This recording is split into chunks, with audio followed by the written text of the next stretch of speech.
Party में मेरी girlfriend truth और डेयर हार गई और पनिशमेंट के तौर पर उसे अपनी लाइफ के सबसे बड़े रिग्रेट को कॉल करना था। उसने कॉल पर पूछा, अगर मैं अभी डिवोर्स ले लूं तो क्या तुम मुझे एक घर दोगे? जवाब आया, हाँ। ये सुनते ही पूरे कमरे में सन्नाटा छा गया। सबको लगा कि मैं गुस्से से पागल होकर टेबल पलट दूंगा, लेकिन इसके बजाय मैंने शांति से अपनी रिंग फिंगर से अंगूठी निकाल दी। मैंने कहा, हमारी अभी तक शादी नहीं हुई है, तो अभी ज्यादा देर नहीं हुई है, चलो ब्रेकअप कर लेते हैं, मैं उसके लिए रास्ता साफ कर देता हूँ। इतना कहकर अपनी गर्लफ्रेंड के कुछ भी बोलने से पहले ही मैं मुड़ा और वहां से चला गया। रास्ते में मैंने जिंदगी में अपने मॉम डैड को कॉल किया और कहा, मॉम डैड, मैं घर वापस आकर शादी करने के लिए तैयार हूँ। दूसरी तरफ से आवाज आई, बहुत बढ़िया शाओ फैन, आखिरकार तुमने सही फैसला ले ही लिया। तुम जैंग ग्रुप के इकलौते एयर हो। अगर तुमने इतने सालों तक बाहर रहकर एक्सपीरियंस लेने की जिद ना की होती तो तुम्हारी शादी कब की हो चुकी होती और तुम फैमिली बिजनेस संभाल रहे होते। मैंने और तुम्हारे डैड ने पहले ही तुम्हारे लिए एक लड़की ढूंढ ली है, बस तुम्हारी हाँ का इंतजार था। उनकी खुशी भरी आवाज सुनकर मुझे थोड़ा गिल्टी फील हुआ और मेरी आवाज अपने आप ही सॉफ्ट हो गई। मैंने कहा, आप लोग जैसा ठीक समझे मैं वैसा ही करूंगा। उन्होंने कहा, ठीक है, वेडिंग 19 जनवरी को फिक्स कर देते हैं, कैसा रहेगा? तुम वापस कब आ रहे हो? क्या तुम अपनी फियांसे से पहले मिलना चाहोगे? मैं जल्द ही तुम दोनों की मीटिंग अरेंज करवा देती हूँ। मॉम का इस तरह बिना रुके एक्साइटमेंट में लगातार बोलना सुनकर मेरे सर में दर्द होने लगा। मुझे कोई फर्क नहीं पड़ता था कि मैं किससे शादी कर रहा हूँ और ना ही मुझे इसमें कोई इंटरेस्ट था।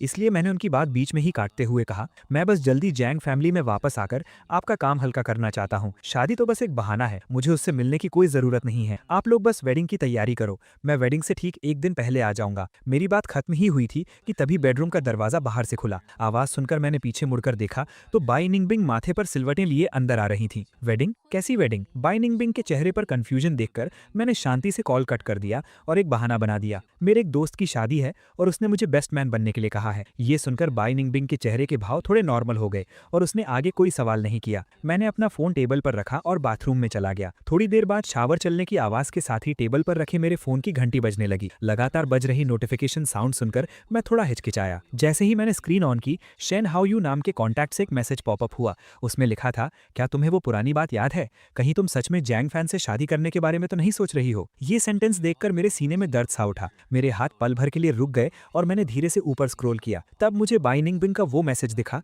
जो उसने 10 मिनट पहले भेजा था। शेन हाउ यू, 33 दिन बाद तुम्हारा 28वां बर्थडे है। क्या तुम्हें याद है तुमने मुझसे क्या प्रॉमिस किया था? मैंने फोन वापस वहीं रख दिया और सोफा पर टिककर बैठ गया। मेरे दिमाग में पुरानी यादें घूमने लगी। 18 साल की उम्र में जब मेरी बुआ शादी करने विदेश से वापस आई तो मैं भी उनके साथ आ गया और यून यूनिवर्सिटी में एडमिशन ले लिया। अपनी यूनिवर्सिटी लाइफ को अच्छे से एंजॉय करने और अपनी सेफ्टी के लिए मैंने कभी किसी को अपनी असली आइडेंटिटी नहीं बताई। अपने फाइनल ईयर की फ्रेशर्स पार्टी में मैंने अपने रूममेट की मदद करने के लिए स्टेज पर जाकर एक गाना प्ले किया। जैसे ही मैं अपना इंस्ट्रूमेंट लेकर स्टेज से नीचे उतरा, मेरी नजर बाई निंगबिंग पर पड़ी। वो एक वाइट ड्रेस पहने, हाथों में फूलों का गुलदस्ता लिए दरवाजे पर मेरा इंतजार कर रही थी। उसकी आंखों में एक अजीब सी चमक थी। उसने मुझसे पूछा, क्या हम कॉन्टैक्ट नंबर एक्सचेंज कर सकते हैं? मैं हमेशा से अच्छी शक्ल वालों पर फिदा हो जाता था, इसलिए मैंने तुरंत हाँ कर दी। उसके बाद हम हर रोज बात करने, हम अक्सर यहाँ वहाँ टकरा जाते थे। हमारे मिलने के तीसरे महीने बाई निंगबिंग ने खुद मुझे प्रपोज की। वो मेरा पहला प्यार था, लव एट फर्स्ट साइट। मेरे पास मना करने का कोई कारण नहीं था और इस तरह हम एक साथ हो गए। 21 साल की उम्र से लेकर 28 साल की उम्र तक हम साथ रहे। इन 7 सालों में मेरी फैमिली हमेशा मुझे वापस आकर अरेंज मैरिज करने के लिए फोर्स करती। कई बार उन्हें मना करने के बाद मैंने बाई निंगबिंग के मन की बात जानने की कोशिश की, लेकिन जब भी मैं शादी का टॉपिक छेड़ता वो ऐसे बिहेव करती जैसे उसे सांप सूंघ गया हो और वो तुरंत बात पलट देती। शुरू में मुझे लगा कि शायद वो अभी शादी के लिए रेडी नहीं है, लेकिन जब ऐसा कई बार हुआ तो मुझे कुछ गड़बड़ लगने लगी। और फिर 15 दिन पहले एक पार्टी में शराब पीने के बाद दोस्तों की बातचीत से मुझे असली सच पता चला। दरअसल बाई निंगबिंग के दिल में हमेशा से उसका childhood friend Shane how you बसा था, लेकिन अफसोस प्यार सिर्फ एक तरफा था। शेन हाउ यू उसे सिर्फ एक दोस्त मानता था और बाई निंगबिंग ने मुझे इसलिए अप्रोच किया था क्योंकि हमारी पहली मुलाकात वाली रात शेन हाउ यू किसी और के साथ था और स्टेज पर इंस्ट्रूमेंट बजाते हुए मैं कुछ उसके प्यार की तरह लग रहा था। अपने दिल के दर्द को कम करने और शेन हाउ यू को जलाने के लिए उसने मुझे चुना था। उसके बाद के सालों में शेन हाउ यू ने दर्जनों लड़कियों को डेट। जब भी बाई निंगबिंग को उसके ब्रेकअप की खबर मिलती वो उसके पास वापस जाने का सोचती, लेकिन इससे पहले कि वो कुछ बोल पाती शेन हाउ यू को कोई नया टारगेट मिल जाता और उसका दर्द और बढ़ जाता। इसी तरह से गोल गोल घूमते हुए 7 साल बीत गए। हमारा ब्रेकअप नहीं हुआ था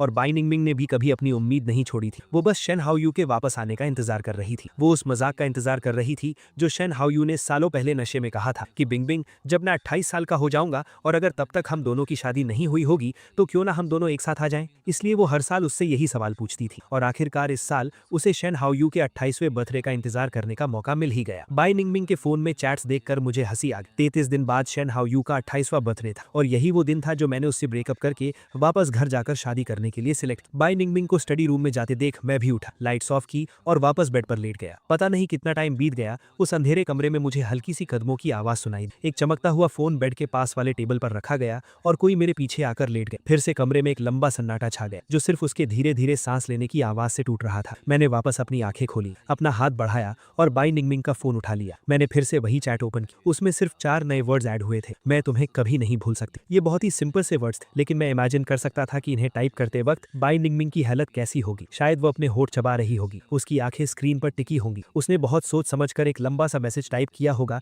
फिर उसे डिलीट कर दिया होगा। वो हर एक वर्ड को बहुत केयरफुली चुन रही होगी। उसे इस बात का डर होगा कि कहीं उसकी फीलिंग्स बहुत आसानी से पता न चल जाए, और ये भी डर होगा कि कहीं उसकी फीलिंग्स को कोई नोटिस ही ना करे। इतनी केयर और इतनी सावधानी वो सिर्फ शेन हाओयू के लिए ही दिखा सकती थी। ये सब सोचते हुए मेरे चेहरे पर एक दर्द भरी मुस्कान आ गई। उसका पूरा फोकस बस उस 28 साल वाले प्रॉमिस पर था। वो बस इस इंतजार में थी कि शेन हाओयू उससे शादी करने के लिए हाँ कर दे। पूरी रात मैं आंखें बंद किए लेटा रहा, लेकिन मुझे नींद नहीं आई। सुबह होने के बाद मुझे अपने पास कुछ हिलने डुलने की आवाज सुनाई। मैंने अपनी आंखें खोली और कहा, आज काम से जल्दी आ जाना। बाय निंगमिंग अपने हाथों पर लोशन लगा रही थी। उसने कंफ्यूजन से मेरी तरफ देखा और पूछा, क्या कोई काम है? कुछ देर चुप रहने के बाद मैंने धीरे से कहा, आज तुम्हारा बर्थडे है, क्या तुम भूल गई? बिंगबिंग थोड़ी चौंक गई और फिर उसने हाँ में सिर हिलाया। पिछले 15 दिनों से बिंगबिंग के दिमाग में सिर्फ शेन हाओयू और उसका 28 साल वाला प्रॉमिस ही चल रहा था। उसे किसी और चीज की परवाह नहीं थी, यहाँ तक कि वो अपना बर्थडे भी भूल चुकी थी। ये याद करके कि कैसे मैंने पिछले 2 महीनों में उसके लिए एक सरप्राइज पार्टी प्लान करने में इतनी मेहनत की थी, मुझे अब सब बेकार लग रहा था। मेरे अंदर बहुत सारे इमोशंस चल रहे थे। बाय निंगबिंग ने मेरे चेहरे की बदलते एक्सप्रेशंस को नोटिस नहीं किया। उसने बस इतना कहा, इसे सिंपल ही रखना, इसे पहले की तरह ग्रैंड बनाने की जरूरत नहीं है। पिछले सालों में मैंने हमेशा उसे खुश करने के लिए उसकी बर्थडे पार्टी में अपनी पूरी जान लगा दी, लेकिन उसने कभी मेरी एफर्ट्स की कदर नहीं की थी। इसलिए उसकी ये बात सुनकर मेरी आवाज में एक अजीब सी हंसी थी। मैंने कहा, पार्टी की तैयारी हो चुकी है, सबने आने के लिए हाँ भी कर दी है, तो अब इसे कैंसिल नहीं किया जा सकता। इस पार्टी की तैयारी मैंने 3 महीने पहले ही शुरू कर दी थी। उस वक्त मुझे नहीं पता था कि उसके दिल में कोई और है। अगर मुझे पहले पता होता तो मैं ये पार्टी कभी ऑर्गेनाइज नहीं करता। मेरी बात सुनने के बाद बिंगबिंग ने कुछ नहीं कहा। वो अपना फोन लेकर बेडरूम से बाहर चली, लेकिन उसके मुड़ने से ठीक पहले मैंने उसके माथे पर शिकन देख ली। ऑफिस पहुंचने के बाद मैं सीधा मैनेजर के कैबिन में गया और अपना रेजिग्नेशन दे दिया। जब मैं बाहर आया तो मेरे हाथ में रेजिग्नेशन लेटर देखकर पूरे ऑफिस में हंगामा मच गया। शाओफैन, क्या तुम जा रहे हो? तुमने अचानक से रिजाइन क्यों कर दिया? क्या तुमने कोई नई कंपनी ढूंढ ली है? तुम इतनी क्लियर कैसे हो? कहीं तुम वापस जाकर अपनी करोड़ों की फैमिली प्रॉपर्टी तो इनहेरिट नहीं करने वाले? सबकी फिक्र देखकर मैंने अपने हाथ का सामान नीचे रखा, धीरे से मुस्कुराया और कहा, मैं शादी करने जा रहा हूँ। मेरे कलीग्स ने समझदारी से सिर हिलाया। मेरा एक करीबी दोस्त चिन हाओ मेरे पास आया और पूछने लगा, फैन,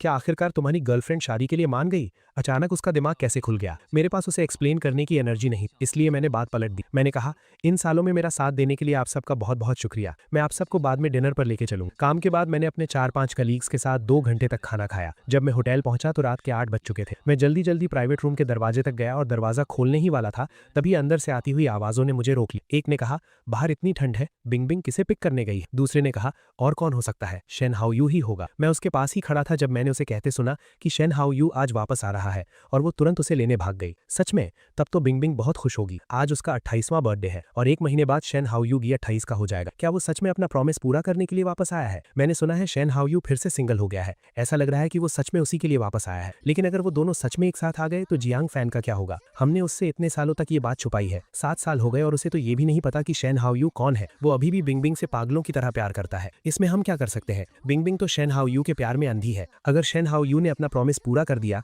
तो 100% जियांग फैन को लात पड़ने वाली है। वो अपनी किस्मत को ही दोष दे सकता है। अच्छी बात यह है कि उसका कोई खास बैकग्राउंड नहीं है, तो अगर उनका ब्रेकअप होता भी है तो उसे आसानी से हैंडल किया जा सकता है। हाँ, ये सच है कि उसने इन सालों में हमारे और बिंगबिंग के लिए बहुत कुछ किया है, लेकिन हम बिंगबिंग की फ्रेंड्स हैं तो हमें उसी की साइड लेनी पड़ेगी। अगर सच में ब्रेकअप होता है तो हम बिंगबिंग को मुश्किल में नहीं पड़ने देंगे। हम आगे आकर जियांग फैन को कोई गाड़ी या कुछ और दे देंगे ब्रेकअप फी समझकर। मैं चुपचाप उनकी बातें सुनता रहा, बिना कोई रिएक्शन दी। शायद मैंने जाने का मन बना लिया था। मैं 15 दिन पहले जितना दुखी नहीं था, बल्कि मुझे तो अब हंसी आ रही थी। बाय निंगबिंग मुझसे ब्रेकअप करने वाली थी और वो भी अपनी फ्रेंड्स के थ्रू मुझे किनारे लगाने का प्लान बना रही थी। आखिर मैं पिछले 7 सालों से ये कैसा रिलेशनशिप निभा रहा था, लेकिन अफसोस इस बार छोड़कर जाने वाला मैं था। मैं दरवाजे के बाहर ही खड़ा रहा। ठीक उसी वक्त कुछ वेटर्स ड्रिंक्स की ट्रॉली लेकर वहां आ गए। मैं जल्दी से पीछे हट गया। जैसे ही कमरे का दरवाजा खुला, अंदर चल रही बातें एकदम से बंद हो गईं। मैं मुस्कुराता हुआ अंदर गया, जैसे कुछ हुआ ही ना हो, और सबसे हाय हेलो करने लगा। थोड़ी देर बाद बाय निंगबिंग एक अजनबी आदमी के साथ अंदर आई। उस आदमी का फिगर कुछ कुछ मेरे जैसा ही लग रहा था। मैंने चुपके से बाई निंगबिंग को देखा। वो उसे पूरे रूम में घुमाकर सबसे मिला रही थी और आखिर में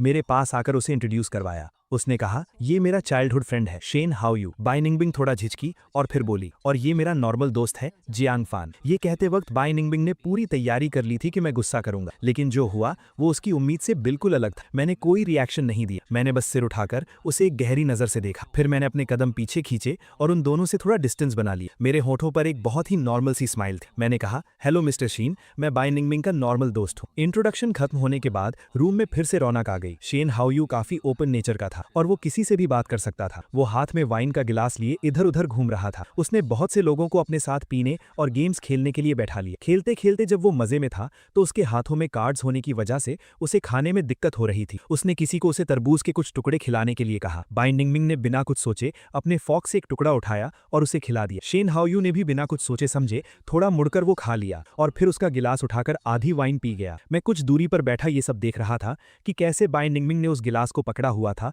और उसे छोड़ नहीं रही थी। वो उसी गिलास से एक के बाद एक पैक पी रही थी और हर बार वो गिलास को ठीक वहीं से होठों से लगाती जहां से अभी अभी शेन हाउ यू ने पिया था। आखिर में वो काफी नशे में हो गई, लेकिन बर्थडे का मेन फंक्शन तो अभी बाकी था। सबने बर्थडे सॉन्ग गाना शुरू किया और उसे मोमबत्तियां बुझाकर विश मांगने के लिए कहा। शोरगुल से भरा कमरा अचानक शांत हो गया। मैं उठा, खुद केक लेकर आया और उस पर मोमबत्तियां लगा दी। मोमबत्तियों पर 28 का नंबर देखकर बाई निंगबिंग ने अपना सिर सहलाया, जैसे अपना नशा उतारने की कोशिश कर रही हो। उसकी आंखों में नशा साफ दिख रहा था। उसने पूरे रूम में देखा और फिर अपनी एक उंगली उठाते हुए कहा, इस साल मैं कोई विश नहीं मांगना चाहती, इसके बजाय मैं एक सवाल पूछना चाहती हूँ। ये कहते हुए उसने शेन हाउ यू की तरफ इशारा किया। उसकी वो नशे में धुत लेकिन आग जैसी जलती हुई नजरें सीधा उसी पर टिक गईं। शेन हाउ यू, तुम भी जल्दी ही 28 साल के होने वाले हो। मैं तुमसे एक सवाल पूछना चाहती हूँ, क्या तुम्हारी अभी कोई गर्लफ्रेंड है? ये सवाल सुनते ही आसपास खड़े सब लोग एक दूसरे की शक्ल देखने लगे। चारों तरफ से खुद पर टिकती हुई नजरों को देखकर शेन हाउ यू थोड़ा चौंका। उसने जवाब दिया, अभी तो नहीं है। कुछ पल के लिए वहां एकदम शांति छा गई। फिर पता नहीं किसने खुशी से चिल्लाते हुए वाओ कहा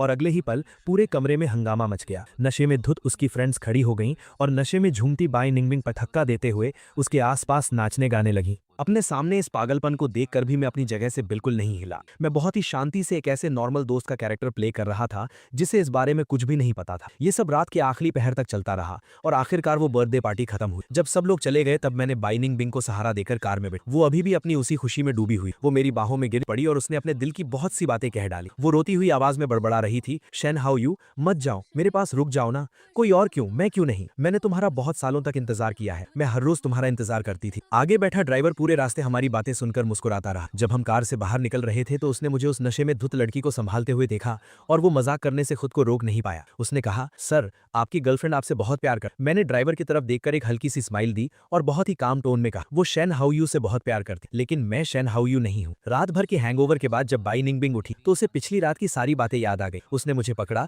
और सफाई देने लगी। आफान, कल रात जैसे ही मैं क्लब पहुंची मुझे बहुत शराब पिला दी। मैंने शायद नशे में बहुत सी उल्टी सीधी बातें कह दी होंगी। वो सब मैंने नशे में कहा था। तुम उन बातों को दिल पर मत लेना। मुझे उम्मीद नहीं थी कि उसे कल रात की बातें याद होंगी और ना ही मुझे ये उम्मीद थी कि वो इतना घटिया बहाना बनाएगी, लेकिन फिर भी मैंने बहुत ही कामली उसकी इस एक्टिंग में उसका साथ दिया। मैंने हल्का सा सिर हिलाया और कहा, कोई बात नहीं, मुझे पता है। पता नहीं क्यों मेरे इस शांत चेहरे को देखकर और कल रात शेन हाउ यू से मेरे इंट्रोडक्शन के रिएक्शन को याद करके बाई निंगबिंग को अचानक घबराहट होने लगी। वो जितना इसके बारे में सोचती उसे लगता कि कुछ तो गड़बड़ है। उसने जल्दी से टॉपिक चेंज करते हुए कहा, कल रात मैं सबके साथ शराब पीने में इतना बिजी हो गई कि मैंने तुम्हें पूरी तरह से इग्नोर कर दी। जियांग फान, क्या तुम मुझसे नाराज हो? आज काम के बाद हम डेट पर चले? मैंने कहा, नाराजगी कैसी? मुझे दोपहर में कुछ काम है तो मैं नहीं जा पाऊंगा। मुझे इतनी जल्दी मना करते देखकर बाई निंगबिंग और जिद करने लगी। वो किसी भी तरह इस चीज की भरपाई करना चाहती। मैं उसे मना नहीं कर पाया, इसलिए मुझे हाँ कहनी पड़ी। शाम को जब मैं कपड़े बदलकर बाहर निकलने ही वाला था तभी अचानक किन हाउ का मैसेज आ गया, आफान, तुमने अपनी गर्लफ्रेंड को अपने रेजिग्नेशन के बारे में नहीं बताया क्या? वो अभी तुम्हें ढूंढते हुए आई थी और बहुत गुस्से में लग रही। मैंने अभी मैसेज पूरा पढ़ा भी नहीं था कि बाई निंगबिंग का कॉल आ गया। स्क्रीन पर उसका नाम देखकर मेरी आंखों में एक सीरियसनेस आ गई। मैंने थोड़ी देर सोचा और फिर कॉल उठा लिया। फोन के दूसरी तरफ से बाई निंगबिंग की गुस्से से भरी आवाज आई, तुम्हारे कोलीग्स ने मुझे बताया कि तुमने रिजाइन कर दिया है क्योंकि तुम शादी करने वाले हो। मैं अभी सोच ही रहा था कि क्या बहाना बनाऊं, तभी बिंग बिंग चिल्लाते हुए बोली, मैंने तुम्हें पहले ही बताया था कि अभी मेरा शादी करने का कोई इरादा नहीं है। तब मुझे समझ आया कि बाई निंगबिंग को लग रहा था कि मैं उसे शादी के लिए फोर्स करने की कोशिश कर रहा हूँ, तभी वो इतना भड़की हुई थी। मैंने उसे प्यार से समझाया, मैंने तो बस अपने कॉलीग से ऐसे ही मजाक किया था, शायद उन्होंने इसे सच मान लिया। मैंने रिजाइन इसलिए किया क्योंकि मैं आजकल थोड़ा थका हुआ फील कर रहा था, मुझे थोड़ा रेस्ट चाहिए। मेरा ये एक्सप्लेनेशन सुनकर उसकी आवाज वापस नॉर्मल हो गई। उसने कहा, आगे से ऐसे मजाक मत किया करो। मैंने धीमी आवाज में हाँ कहा। फिर मैंने सुना बाई निंगबिंग पूछ रही थी कि मैं कहाँ हूँ और क्या उसे मेरे पास आना चाहिए। मैं उसे अपना एड्रेस बताने ही वाला था कि तभी मुझे फोन पर किसी के हंसने की बहुत ही हल्की सी आवाज सुनाई। वो आवाज बिल्कुल शैन हायू जैसी थी, जो हाँ मेरे होठों तक आ चुकी थी। वो पल भर में नहीं में बदल गई। उसने भी तुरंत कॉल कट कर दी। स्क्रीन को काला पड़ते देखकर मैं खुद पर हंसने लगा। अगर वो सच में मेरे पास आना चाहती तो इतनी जल्दी फोन क्यों काटती? वो तो बस ऐसे ही फॉर्मेलिटी के लिए पूछ रही थी और मैं बेवकूफ इसे सच मान बैठा। मैंने एक टैक्सी ली और उस रेस्टोरेंट पहुंच गया जहां हमारी बात हुई थी। मेरा नाम सुनते ही वेटर मुझे सीधा टॉप फ्लोर पर ले। जैसे ही मैंने प्राइवेट रूम का दरवाजा खोला, पूरी टेबल खाने से भरी हुई थी, लेकिन वहां कोई नहीं था। मेरे चेहरे पर कंफ्यूजन देखकर वेटर ने बहुत रिस्पेक्ट के साथ एक्सप्लेन किया, मिस बाई ने 10 मिनट पहले कॉल करके खाना ऑर्डर किया था। उन्होंने कहा है कि आप खाना शुरू कर दें, उन्हें कुछ अर्जेंट काम आ गया है तो उन्हें आने में थोड़ी देर हो जाएगी। वो फोन कॉल याद करके मेरे चेहरे पर एक समझदारी भरी मुस्कान आ गया। अर्जेंट काम का मतलब पक्का वो शैन हायू के पास गई होगी। सच कहूं तो ये कोई झूठ भी नहीं था। आखिर उसके लिए अपने प्यार के साथ रहना सबसे बड़ी प्रायोरिटी थी, चाहे वो कितनी भी छोटी बात क्यों ना हो। मैंने इसके बारे में ज्यादा नहीं सोचा और सीधा रूम के अंदर चला गया। वेटर ने बहुत प्यार से मेरे लिए कटलेरी सेट की और मुझे हर एक डिश के बारे में बताने लगा। टेबल पर सजे हुए सी फूड को देखकर मैंने अपनी आंखें थोड़ी सिकोड़ ली। यूरोप में बिताए उन सालों में मुझे वेस्टर्न खाने की आदत नहीं पड़ी थी, इसलिए मैं अक्सर सी फूड खाता था, जिससे मैं बहुत बोर हो चुका। वापस देश लौटने के बाद भी मुझे अभी तक इसकी आदत नहीं पड़ी थी। अगर मैं पहले उसके साथ खाना खा रहा होता तो शायद इन डिशेस को देखकर मैं एडजस्ट कर लेता, लेकिन अब मैं खुद को बिल्कुल भी तकलीफ नहीं देना चाहता था। मैंने अपना हाथ हिलाकर वेटर से वो सब वहां से हटाने को कहा। उसने कहा, मिस्टर जियांग, मिस बाई ने पहले ही इस महंगी टेबल का पेमेंट कर दिया है। क्या आप सच में इसे हटाना चाहते हैं? अगर हम सब हटा देते हैं तो हमारा रेस्टोरेंट रिफंड नहीं करेगा। मैंने अपनी भौहें उठाई, अपने वॉलेट से एक कार्ड निकाला और उसे पकड़ाते हुए कहा, मुझे पता है, पहले इन सबको हटा दो और जो मैं नया ऑर्डर करूं उसका बिल इस कार्ड से काट लेना। तुम फिक्र मत करो, मैं पे कर सकता हूं। मेरा खाना खत्म होने तक बाई निंगबिंग वहां नहीं आई। मुझमें भी उसका इंतजार करने की एनर्जी नहीं बची थी, इसलिए मैंने बिल पे किया और घर वापस आ गया। मैं अभी आधे रास्ते में ही था कि मेरे फोन पर कुछ मैसेजेस आए। अफान, क्या तुम आज रात घर से बाहर कहीं और रह सकते हो? हायू अचानक वापस आ गया है और उसका पुराना घर अभी साफ नहीं हुआ है, इसलिए वो वहां नहीं रह सकता। वो ठंड से जम गया है और उसके पेट में भी दर्द हो रहा है। उसे देखभाल की जरूरत है, तो क्या मैं उसे एक रात के लिए हमारे घर ला सकती हूँ? एक तरफ उसे शैन हायू की केयर करनी थी और दूसरी तरफ उसे ये डर भी था कि कहीं उसे हमारे बारे में पता न चल जाए। हमारा रिलेशनशिप सच में कितना मजाकिया हो गया था। इस बार मैं बाई निंगबिंग के इस नाटक में उसका साथ देने के मूड में बिल्कुल नहीं था। मैंने सीधा उससे पूछा, क्या वो तुम्हारा दोस्त नहीं है? तो फिर हमें अपना रिलेशनशिप उससे क्यों छिपाना चाहिए और तुम इसे कब तक छिपाना चाहती हो? मैसेज भेजने के बहुत देर बाद उसका रिप्लाई आया। बाई निंगबिंग ने कोई सफाई नहीं दी, बस एक डेट लिखकर भेज दी, 18 जनवरी। अगर ये पहले की बात होती तो मुझे बिल्कुल समझ नहीं आता कि उसने ये डेट क्यों चुनी है, लेकिन अब मुझे पता था कि 18 तारीख को शैन हायू का बर्थडे है। अगर उस दिन शैन हायू अपना प्रॉमिस पूरा करता है और उसके साथ आ जाता है तो वो बिना कुछ सोचे मुझसे ब्रेकअप कर लेगी, और अगर उस दिन शैन हायू उसे मना कर देता है तो वो वापस आकर मुझसे शादी कर लेगी। वो सवाल पूछने के बहाने उसके दिल की बात जानना चाहती है। अगर वो मना कर दे तो उसे संभालने के लिए मैं उसका ऑफिशियल बॉयफ्रेंड तो हूं ही। फिर वो कह देगी कि ये सिर्फ एक मजाक था, चाहे उसे आगे बढ़ना हो या पीछे हटना हो, उसके पास हर चीज का परफेक्ट सोल्यूशन था। मुझे तो उसकी इस चालाकी पर दाद देनी चाहिए, लेकिन अफसोस, मैं अब उसकी लाइफ में और बैकअप प्लान बनकर नहीं रहना चाहता था। मैंने उसे कोई रिप्लाई नहीं, सीधा अपना फोन स्विच ऑफ कर दी और कैब वाले को एक होटल का एड्रेस बता दिया। सोने से पहले मैंने थोड़ी शराब पी और अगली दोपहर को ही मेरी आंख, मैं टाइम देखना चाहता था। जैसे ही मैंने फोन ऑन की, उसमें दर्जनों नए मैसेजेस आ गए। इनमें से ज्यादातर बाई निंगबिंग के थे और कुछ उसकी फ्रेंड्स के। उसमें लिखा था, तुम कहाँ हो? तुम कॉल क्यों नहीं उठा रहे, न ही मैसेजेस का रिप्लाई दे रहे? हमें डराओ मत। बिंग पागलों की तरह पूरी रात तुम्हें ढूंढती रही। इल्जामों से भरे इन मैसेजेस को देखकर मैं हंस पड़ा। क्या फोन स्विच ऑफ करके सो जाना डराना होता है? और वैसे भी उन सबको पता था कि बाई निंगबिंग सबसे ज्यादा प्यार शैन हायू से करती है। क्या उसे सच में मेरी कोई परवाह थी?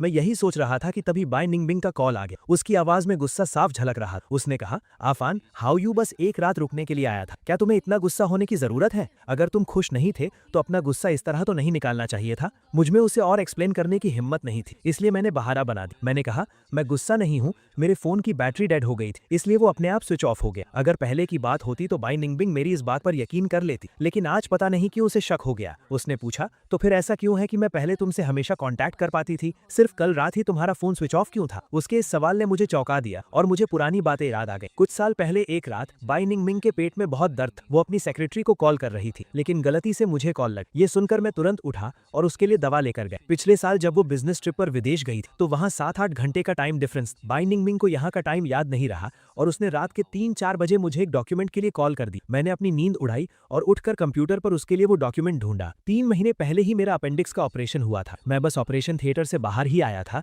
और एनेस्थीसिया का असर भी पूरी तरह से नहीं उतरा था।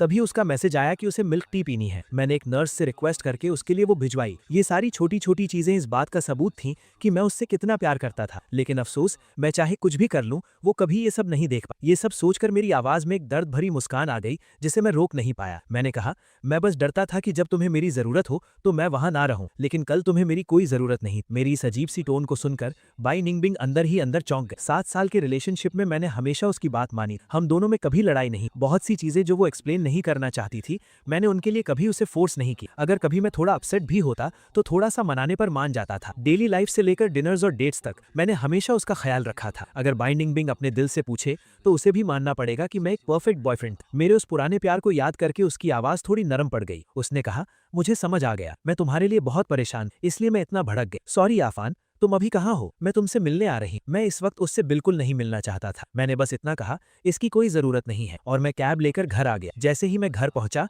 नैनी ने मुझे बताया कि बाई निंगबिंग अभी अभी बाहर गई है। मुझे गैस करने की जरूरत नहीं थी। मैं जानता था कि पक्का शेन हाओ यू ने ही उसे बुलाया हो। हवा में अभी भी किसी आदमियों वाले परफ्यूम की महक थी। मैंने उससे नहीं पूछा कि वो कहाँ गई है। मैंने बस नैनी को धीरे से खिड़की खोलने के लिए कह दिया ताकि ताजी हवा आ सके। अगले 15 दिनों तक मैंने बाई निंगबिंग को नहीं देखा। ऐसा लग रहा था जैसे मैं भूल ही गया हूँ कि मेरी कोई गर्लफ्रेंड भी है। ना कोई कॉल किया, ना किसी मैसेज का रिप्लाई दिया। शेन हायू की सोशल मीडिया पोस्ट से मुझे साफ पता चल रहा था कि वो कहाँ है, लेकिन मैं उससे पूछना नहीं चाहता था कि वो कहाँ जाती है, और ना ही मैं ये जानना चाहता था कि उसके दिमाग में क्या चल रहा है। मेरे लिए तो बस अब हर दिन एक काउंटडाउन की तरह था। मैं उस इंसान पर अपना टाइम और एनर्जी वेस्ट नहीं करना चाहता था जिसे आखिरकार मुझे छोड़ना ही था। न्यू ईयर की रात आसमान से बर्फ गिर रही थी। मेरा मूड अच्छा था, इसलिए मैं पूरी रात कांच की बड़ी खिड़की के सामने बैठकर मूवी देखता रहा। सुबह के वक्त बाहर आतिशबाजी की आवाजें आ रही थी। मैं थोड़ा थक गया था, इसलिए रॉकिंग चेयर पर लेटकर सोशल मीडिया स्क्रॉल करने लगा। पूरी रात शांत रहने वाले दरवाजे के बाहर अचानक से कदमों की आवाज आई। मैं चेयर से उठा और मैंने देखा कि बाई निंगबिंग नशे में धुत वापस आई है। वो लड़खड़ाती हुई अंदर आई और अपने हाथ में पकड़े हुए बहुत सारे बैग सोफा पर फेंक दी। फिर उसने मेरे सामने उन्हें एक एक करके खोलना शुरू कर दी। ये वो 2 मफलर्स हैं जो मैंने अभी खरीदे हैं। बाहर इतनी बर्फ गिर रही है। अ फैन, क्या तुम्हें ठंड लग रही है? अ फैन, ये रोलेक्स वॉच मैंने कुछ दिन पहले तुम्हारे न्यू ईयर गिफ्ट के लिए खरीदी थी। देखो, क्या तुम्हें ये पसंद आई? ये कहते हुए बाई निंगबिंग वो सारे गिफ्ट्स मेरे ऊपर डालने लगी। मुझे बहुत गर्मी लग रही थी, इसलिए मैंने वो मफलर उतार दिया। वो मेरा हाथ पकड़कर मुझसे माफी मांगने लगी। सॉरी, मैं इन दिनों बहुत बिजी थी, मेरे पास तुमसे मिलने आने का टाइम नहीं मिला। क्या तुम मुझसे फिर से नाराज हो? और पिछली बार मुझे तुम्हें ऐसे छोड़कर नहीं जाना चाहिए था जियांग फैन। क्या तुम मुझे माफ कर दोगे? आगे से हम सब कुछ ठीक रखेंगे। ये कहते हुए बाई निंगबिंग मेरे और करीब आ गई और मुझे किस करने की कोशिश करने लगी। मैं उसके शरीर से आ रही शराब की बदबू बर्दाश्त नहीं कर पा रहा था। मुझे ये भी समझ नहीं आ रहा था कि उसे अब क्या दौरा पड़ गया है। बहुत मुश्किल से मैंने उसे समझा बुझाकर बेडरूम में भेज। उसके सो जाने के बाद मैंने लिविंग रूम में फैले हुए सारे बैग समेटे और अपना फोन उठाया। मेरी फीड पर एक के बाद एक कपल्स के प्यार भरे पोस्ट्स आ रहे थे, लेकिन मेरी नजर शेन हायो की पोस्ट पर टिक गई। उसने 9 फोटोज का एक ग्रिड पोस्ट किया था। वो सारी फोटोज बर्फबारी के बीच एक लड़की के साथ ली गई थी। उसका कैप्शन भी बहुत मजेदार था, सीजन की पहली बर्फबारी में एक सही और प्यार करने वाले इंसान से मुलाकात। इस पोस्ट को देखकर मेरे मन के सारी डाउट्स क्लियर हो गए। कोई हैरानी की बात नहीं कि बाई निंगबिंग अचानक नशे में धुत वापस आ गई थी और मुझसे माफी मांगने की कोशिश कर रही थी। तो बात ये थी कि जिस इंसान से वो प्यार करती थी उसे एक नई गर्लफ्रेंड मिल गई थी। हाँ, ये सच है। अगर ऐसा नहीं होता तो उसे मेरे जैसे पुराने इंसान की याद कैसे आती? मेरी आंखों में एक तंज था। मैंने हाथ बढ़ाकर अपनी कलाई से घड़ी उतारी और उसे टेबल पर फेंक दी। अगले कुछ दिनों तक बाई निंगबिंग बिल्कुल बदल गई। वो कहीं नहीं गई, बस घर पर मेरे साथ रुकी रही। मेरे पेट में दर्द था तो वो चुपचाप मेरे पास बैठी रही और मेरे लिए दलिया बनाया। जब मैं एक ट्रैवल एड को ध्यान से देख रहा था तो उसने न्यू ईयर के बाद मेरे साथ एक ट्रिप प्लान करना शुरू कर दी। शायद उसका दिल टूट गया था, इसलिए इस बार उसने मेरा पहले से भी ज्यादा ख्याल रखा। लेकिन अब मुझे इन बातों से कोई फर्क नहीं पड़ने वाला था। मैं बस चुपचाप बाई निंगबिंग को एक परफेक्ट गर्लफ्रेंड का कैरेक्टर प्ले करते हुए देख रहा था। मेरी कुछ बातों के लिए उसे इधर उधर भागते हुए देखकर भी मुझे बिल्कुल बुरा नहीं लग रहा था। आखिरी के कुछ दिनों में उसकी ये सारी मेहनत सिर्फ एक कर्ज चुकाने जैसी थी। ऐसा सोचकर मुझे और भी सुकून मिल रहा था। बर्फबारी रुकने के बाद मॉम ने मुझे सूट के कुछ डिजाइन भेजे और पूछा कि मुझे कौन सा पसंद है। मैं फोन पकड़कर एक फोटो को जूम करके देख रहा था और उनकी डिटेल्स पर फोकस कर रहा था। शायद मैं बहुत ज्यादा मग्न था। जब बिंगबिंग चुपचाप मेरे पास आई तो मुझे बिल्कुल पता नहीं चला। जब उसने मेरे हाथ से फोन छीन लिया तब मैंने मुड़कर देखा। मैंने देखा कि बिंगबिंग का चेहरा एकदम से उतर गया है। ग्रूम का सूट? तुम ग्रूम का सूट क्यों देख रहे हो? मैंने पलक झपकाए बिना झूठ बोल दिया। क्या मैंने तुम्हें पिछली बार नहीं बताया था? मेरे एक दोस्त की जल्दी ही शादी होने वाली है। उसकी वेडिंग ड्रेस में कुछ प्रॉब्लम आ गई थी तो वो नया सेलेक्ट कर रहा है। उसने मुझसे हेल्प मांगी है। मेरे चेहरे पर कोई अजीब भाव ना देखकर बाई निंगबिंग का शक दूर हो गया। उसने फोन मुझे वापस करते हुए पूछा, मैं भूल गई कि शादी किस दिन है, मैं भी तुम्हारे साथ चलूंगी। उसके सीरियस चेहरे को देखकर मेरे चेहरे पर एक अजीब सी स्माइल आ गई। 19 जनवरी, क्या तुम सच में जाना चाहती हो? ये डेट सुनकर बे निंगबिंग कुछ पल के लिए सन्न रह गई। मैं उसे घूरता रहा और बहुत आराम से उसके जवाब का इंतजार करने लगा। काफी देर की खामोशी के बाद उसने एक जबरदस्ती की मुस्कान के साथ कहा, तब का तब देखेंगे। मेरे इस सवाल के बाद से बे निंगबिंग फिर से अपने उसी उदास मूड में चली गई थी। वो पूरा दिन ख्यालों में खोई रहती थी, जैसे कोई सपना देख रही हो। वेडिंग का बहाना होने की वजह से मैंने उससे कुछ नहीं छुपाया। मैं उसके सामने ही अपना सामान पैक करने लगा। ग्रेजुएशन के बाद नदी के किनारे वाले इस अपार्टमेंट में शिफ्ट हुए मुझे 6 साल हो गए थे। कमरे में मेरा बहुत सारा सामान था। मैंने सिर्फ वही चीजें पैक की जो मैंने खुद खरीदी थी, बाकी सब यहीं छोड़ दिया। वैसे भी जिंगपई वापस जाने के बाद वो मेरी ही जगह होगी। जो भी चाहिए होगा मैं खरीद लूंगा। ये बची हुई चीजें मैं यहीं छोड़ दूंगा। कभी कभी जब बे निंगबिंग होश में आती थी तो वो मेरा सामान चेक करती थी, लेकिन अंदर का सामान देखकर उसने कभी मुझसे एक भी सवाल नहीं पूछा। मैं जानता था कि अब उसका पूरा ध्यान बस इस बात पर था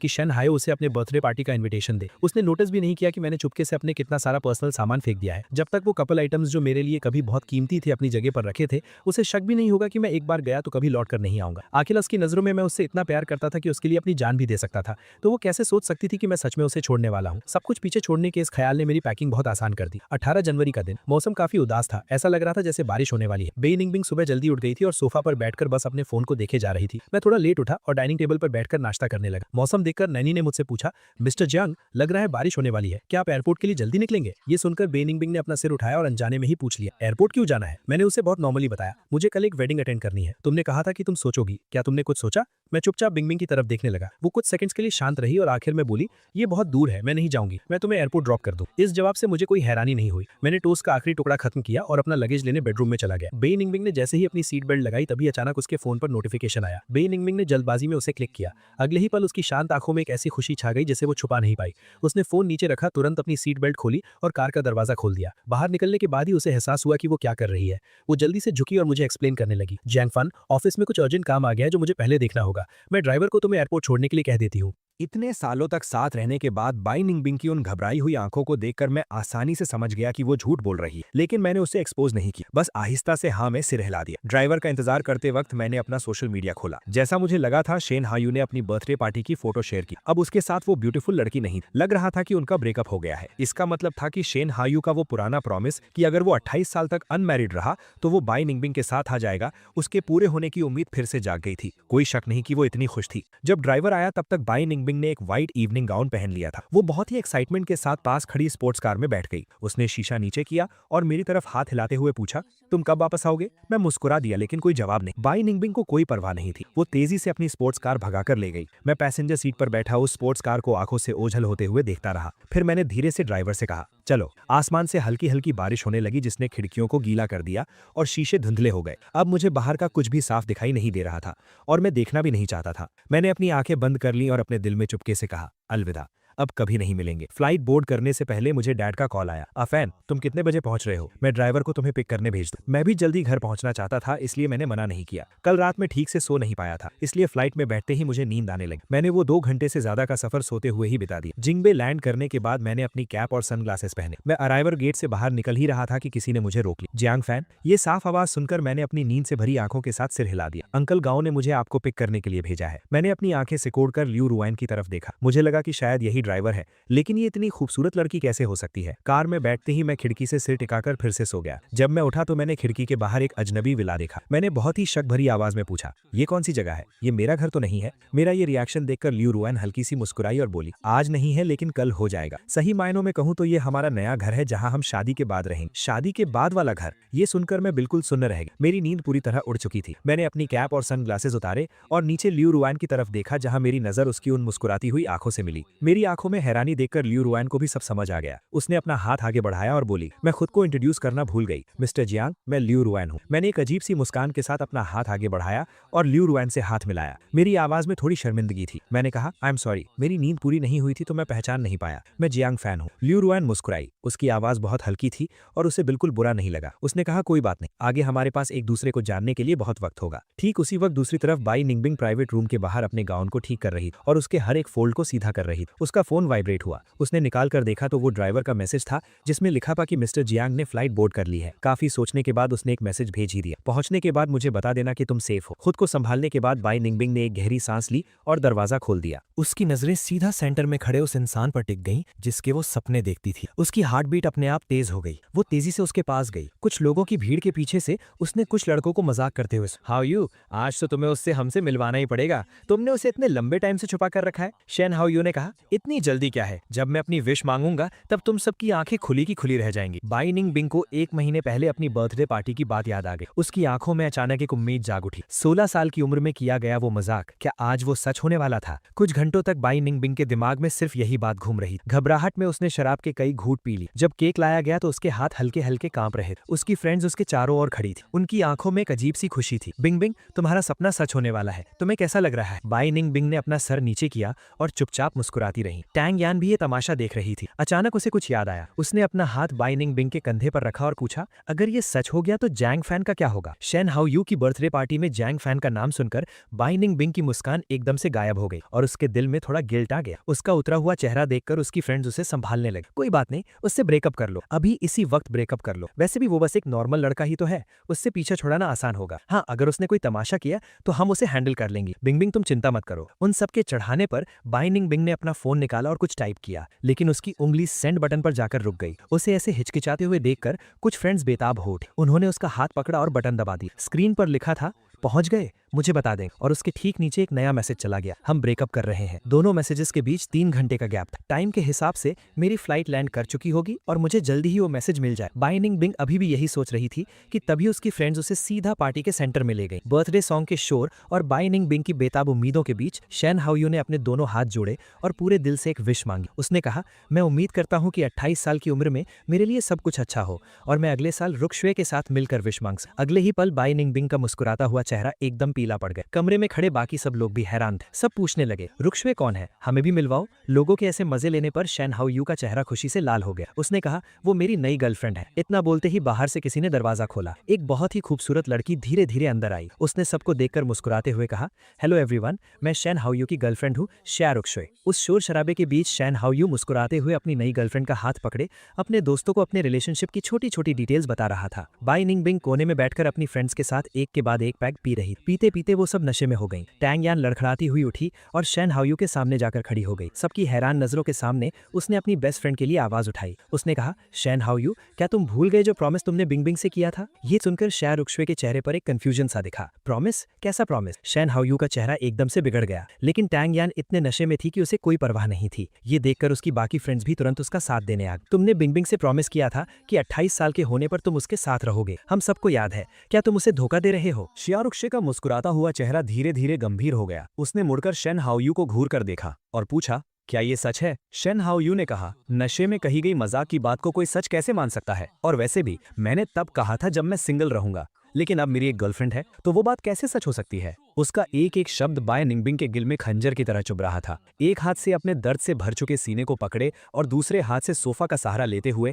वो खड़ी हुई। सबकी नजरों के सामने वो पागलों की तरह जोर जोर से हंसने लगी। हाँ, ये सच नहीं हो सकता। तुम्हारी एक गर्लफ्रेंड है और मेरा भी एक बॉयफ्रेंड है। सब मजाक था, बस एक मजाक। उसकी इन बातों से शेया रुक्शवे के चेहरे पर वापस मुस्कान आ गई। उसने हाँ में सिर हिलाया। उसने शेन हाओ यू का हाथ पकड़ा और बाय निंगबिंग के सामने चली गई। उसके चेहरे पर ऐसा एक्सप्रेशन था जैसे कुछ हुआ ही ना हो। उसने कहा, तो ये बस एक मिसअंडरस्टैंडिंग थी। मैंने बहुत सुना है कि बॉस बाई का एक बॉयफ्रेंड है, तुम आज उसे यहाँ क्यों नहीं लाई? बाय निंगबिंग का दिमाग बिल्कुल सुन्न हो चुका था, लेकिन फिर भी उसने एक जबरदस्ती की मुस्कान के साथ शेया रुक्शवे की आंखों में देखा। उसने कहा, वो एक वेडिंग अटेंड करने वापस गया है, उसके पास टाइम नहीं था। ये सुनकर शेया रुक्शवे ने समझदारी से सिर हिलाते हुए कहा, अच्छा। पास खड़े शेन हाओ यू की आंखों में एकदम से एक चिड़चिड़ाहट दिखी। उसकी आवाज में बिल्कुल भी भरोसा नहीं था। बॉयफ्रेंड? कौन? मैं इतने टाइम से वापस आया हूँ, तुमने मुझे कभी क्यों नहीं बताया? शेन हाओ यू का चेहरा देखकर बाय निंगबिंग के मुंह से एक भी शब्द नहीं निकला। टैंग यान जल्दी से आगे आई और उसने बाय निंगबिंग को सहारा दिया। उसने शेन हाओ यू की तरफ बहुत गुस्से से देखा। उसने तंज कसते हुए कहा, जियांग फान ही बिंग बिंग का बॉयफ्रेंड है, वही सबसे हैंडसम लड़का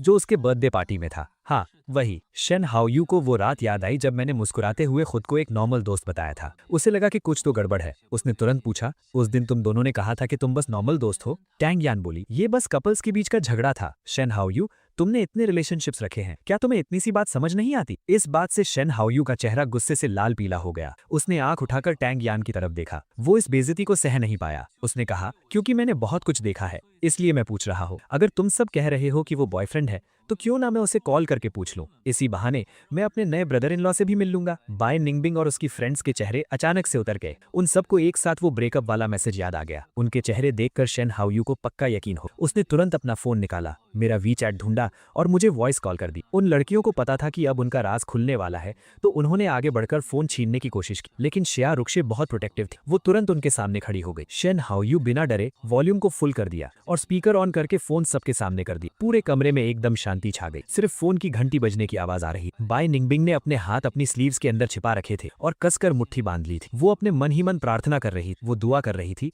कि मैं ये कॉल ना उठाऊं। वो दुआ कर रही थी कि मैंने अभी तक वो मैसेज न देखा हो। पूरे 1 मिनट तक बजती घंटी के दौरान बाय निंगबिंग को लगा जैसे उसका दिल सीने से बाहर आ जाएगा। जब कॉल कटने ही वाली थी और सब बोर होने लगे थे, तभी कॉल उठ गई। मैंने कहा, मिस्टर शेन, क्या कोई काम है? बाय निंगबिंग का चेहरा अचानक से सफेद पड़ गया। उसके बिल्कुल ऑपोजिट शेन हाओयू के चेहरे पर एक अजीब सी स्माइल थी। उसने कहा, कुछ खास नहीं, बस आज मेरा बर्थडे है और मैंने सुना है कि तुम बिंगबिंग के बॉयफ्रेंड हो, तो मैंने सोचा तुम्हें भी पार्टी में इनवाइट कर लूं। फोन पर कुछ सेकंड्स के लिए सन्नाटा छा गया। बाय निंगबिंग इतनी नर्वस थी कि उसकी सांसें अटक गई थी। मैंने कहा, आई एम सॉरी, मैं अभी जिंगबे में हूँ, तो शायद मैं नहीं आ पाऊंगा। मेरी नॉर्मल आवाज सुनकर बाय निंगबिंग को लगा कि शायद मैंने अभी तक वो मैसेज नहीं देखा। उसे थोड़ी राहत मिली, लेकिन मेरी बात अभी खत्म नहीं हुई थी। मैंने एक गहरी सांस ली और मुस्कुराते हुए कहा, वैसे मेरा और बाय निंगबिंग का ब्रेकअप हो चुका है। मिस्टर शेन, आप कुछ गलत मत समझना। शेन हाओयू थोड़ा हैरान हुआ, लेकिन अंदर से वो मजे ले रहा था। ब्रेकअप कब हुआ? मैंने कहा, बस थोड़ी देर पहले, शायद 10 मिनट पहले ही मुझे उसका ब्रेकअप मैसेज मिला है। आसपास तमाशा देख रहे सब लोगों के चेहरों पर एक अजीब सा एक्सप्रेशन था, जैसे वो हंसना चाहते थे लेकिन हंस नहीं पा रहे थे। शेन हाओयू के चेहरे पर तो ये साफ दिख रहा था। उसने अपनी मुस्कान रोके हुए जानबूझकर पंगे लेने वाली उन अमीरजादियों की तरफ ठंडी नजर से देखा और धीरे से कहा, ठीक है, मैं उसे बता दूंगा। मिस्टर जियान को डिस्टर्ब करने के लिए माफी चाहता हूँ। मैंने कहा, 28वें बर्थडे की बहुत बहुत बधाई और दुआ करता हूं कि प्यार करने वाले हमेशा साथ रहें। पता नहीं मैंने ये जानबूझकर किया या नहीं, लेकिन जब मैंने उससे विश किया तो मैंने 28 साल वाले शब्दों पर बहुत जोर दिया। मैं सबको ये बताना चाहता था कि मुझे अंदर की सारी कहानी पता है। वहां किसी की हिम्मत नहीं हुई कि कोई मुझसे कुछ पूछे। वो बस देखते रहे और कॉल कट हो गई। कमरे का माहौल अचानक से बर्फ जैसा ठंडा हो गया। वहां 5-6 मिनट तक एकदम शांति छाई रही। आखिरकार शिया रुक्सुए ने बीच बचाव की। उसने बाय निंगबिंग को एक ड्रिंक ऑफर की और बड़ी आसानी से बात को टाल दिया। बाय निंगबिंग ने अपने गिलास की आखिरी बूंद तक खत्म की, गिलास को जोर से टेबल पर पटका और अपनी फ्रेंड्स के साथ पार्टी से निकल गई। बाहर निकलने से पहले बिंगबिंग ने धुंधली सी आवाज में शिया रुक्सुए को किसी से बात करते हुए सुना, हाउ यू, क्या ये मिस्टर जियांग जिंगबे से हैं? मैंने कुछ ऐसा सुना था। क्या बात है? शिया रुक्सुए ने कहा, कुछ नहीं, जिंगबे और जियांग सर ने मुझे कुछ जाना पहचाना सा लग रहा है। शायद मैं कुछ ज्यादा ही सोच रही हूँ। पार्टी हॉल से बाहर निकलते ही सारी फ्रेंड्स उसके आसपास आ गईं। वो बाय निंगबिंग को एक दूसरे प्राइवेट रूम में ले गईं और एक साथ उसे समझाने लगी। बिंग, शेन हाओयू जैसे इंसान से शादी ना करना ही तुम्हारे लिए अच्छा है। पिछले 7 सालों में उसने जितनी लड़कियों को डेट किया है, अगर तुम उससे शादी करती तो पता नहीं आगे क्या होता। ऐसे इंसान से शादी करना खतरे से खाली नहीं है जो हर किसी से प्यार करने का नाटक करता है। तुम्हारा ए फैन के साथ रहना ही ठीक है। हाँ, ए फैन के इस मामले में शेन हाओयू से कम है। वो आज पक्का गुस्से में होगा, इसलिए उसने ऐसा कह दिया। बिंग, तुम वापस जाकर उसे प्यार से समझाना और उसे सब सच सच बता देना। वो तुमसे इतना प्यार करता है, वो पक्का तुम्हारी बात समझ जाएगा। अपनी फ्रेंड्स की इन बातों से बाय निंगबिंग का उदास मन थोड़ा शांत हुआ। उसने अपना फोन निकाला, मेरा नंबर ढूंढा और बहुत सोच विचार करके एक मैसेज टाइप किया। ए फैन, मैं अभी सबके साथ एक गेम खेल रही थी और मैं हार गई। पनिशमेंट ये था कि मुझे अपने बॉयफ्रेंड को ब्रेकअप का मैसेज भेजना था और फिर किसी से कॉल करवाकर तुम्हारा रिएक्शन देखना था। तुम इसे सच मत मानना। तुम्हें जिंगबे पहुंचे हुए कितना टाइम हो गया? क्या तुम होटल पहुंच गए या तुम वेडिंग वेन्यू सेटअप करने में बिजी हो? तुम कल वापस आओगे या परसों? मैं तुम्हें पिक करने आ जाऊंगी, ठीक है? मैसेज भेजे हुए बहुत देर हो गई थी, लेकिन मेरा कोई रिप्लाई नहीं आया। बाय निंगबिंग स्क्रीन को घूरे जा रही और उसका दिल घबराहट से धड़क रहा था। उसकी फ्रेंड्स ने एक दूसरे को देखा और उसका ध्यान भटकाने की कोशिश करने लगी। वो पक्का वेडिंग में बहुत बिजी होगा। बिंग, तुम ज्यादा मत सोचो। जब जियांग फैन फ्री होगा तो वो रिप्लाई कर देगा। अगर वो सच में बहुत नाराज हुआ तो हम कल तुम्हारे साथ जिंगबई चलेंगे और खुद जाकर उससे माफी मांग ले। जब मुझे बाय निंगबिंग का मैसेज मिला तब मैं कमरे में लियो रुयान के साथ उसकी वेडिंग ड्रेस सिलेक्ट कर रहा था। मैंने मैसेज ओपन किया। पहली लाइन पढ़ते ही मैं अपनी हंसी नहीं रोक पाया। मुझे लगा मौके पर ही इतना अच्छा बहाना बना लेना। उसका दिमाग सच में बहुत तेज चलता, लेकिन अफसोस, अब मैं उसकी किसी भी बात पर यकीन नहीं करने वाला था। मैं इमेजिन कर सकता था कि कैसे शेन हाओयू ने सबके सामने उसे रिजेक्ट कर दिया होगा और अब अपनी बेइज्जती छुपाने के लिए वो ये सब कर रही थी। उस अजीब से फोन कॉल को याद करके मुझे लगा कि पार्टी का नजारा तो सच में देखने लायक रहा होगा। इस वक्त मुझे अचानक थोड़ा अफसोस हुआ कि मैं उस नजारे को अपनी आंखों से नहीं देख पाया। मैंने एक गहरी सांस ली। अपने गाउन को ठीक कर रही लियो रुयान ने मेरी आवाज सुनी और अपना सिर ऊपर उठाया। क्या हुआ? क्या ये वेडिंग ड्रेस अच्छी नहीं लग रही? मैं किसी को नई ड्रेसेस लाने के लिए कह देती। मैंने कहा, नहीं, बस शादी के चक्कर में मैंने एक बहुत अच्छा तमाशा मिस कर दी। मुझे उसी बात का थोड़ा अफसोस है। तमाशा? कैसा तमाशा? क्या तुम मुझे बताना चाहोगी? मुझे अपनी नई लाइफ में इंटरेस्ट था, लेकिन मुझे पता था कि अपनी फियांसे के सामने अपनी एक्स गर्लफ्रेंड की बात करना ठीक नहीं होगा, इसलिए मैंने बात पलटने की सोची। मैंने कहा, शंघाई में मेरे कुछ दोस्तों की बर्थडे पार्टी थी और वहाँ कुछ गड़बड़ हो गई। कोई बड़ी बात नहीं, हम अपनी वेडिंग की तैयारियों पर ही फोकस करते। मुझे ज्यादा कुछ बताते हुए ना देखकर लियू रुयान ने भी और सवाल नहीं पूछे। वो लिविंग रूम से कुछ स्वीट्स ले आई। क्या तुम थोड़ा हंग्री फील कर रही हो? पहले थोड़ा खाकर पेट भर लो, बाद में फ्री होने पर मैं तुम्हें बाहर खाने ले चलूंगा। तुम क्या खाना चाहती हो? मुझे सच में थोड़ी भूख लग रही थी। मैंने लियू रुयान से पूछा कि वो क्या खाना चाहती है और सब कुछ नोट कर लिया। फिर मैं बाहर गया और ऑर्डर प्लेस करते हुए गहरी सोच में डूब गया। जो इन्फॉर्मेशन मुझे अभी मिली थी उसके हिसाब से लियू रुयान जिंगबे की लियू ग्रुप की तीसरी बेटी और मुझसे 2 साल छोटी है। उसकी एक बड़ी बहन है जो उससे 2 साल बड़ी है और सबसे बड़ी बहन उससे 5 साल बड़ी है। वो इस समय लियू ग्रुप की वाइस प्रेसिडेंट है और लियू रुयान उसी के हाथों बड़ी हुई है, इसीलिए उसका कैरेक्टर बहुत अच्छा है। पिछले कुछ सालों में जियांग और लियू फैमिली का मिलना जुलना काफी बढ़ गया था और जियांग फैमिली ने बहुत छानबीन करने के बाद ही मैरिज अलायंस का प्रपोजल रखा था। मेरी मॉम के अनुसार लियू रुयान ने मेरी फोटो को बस एक बार देखा और हाँ कर दी। ऐसा लग रहा था कि वो मुझसे काफी सेटिस्फाइड थी। मैं इस बात से बिल्कुल अग्री नहीं करता था।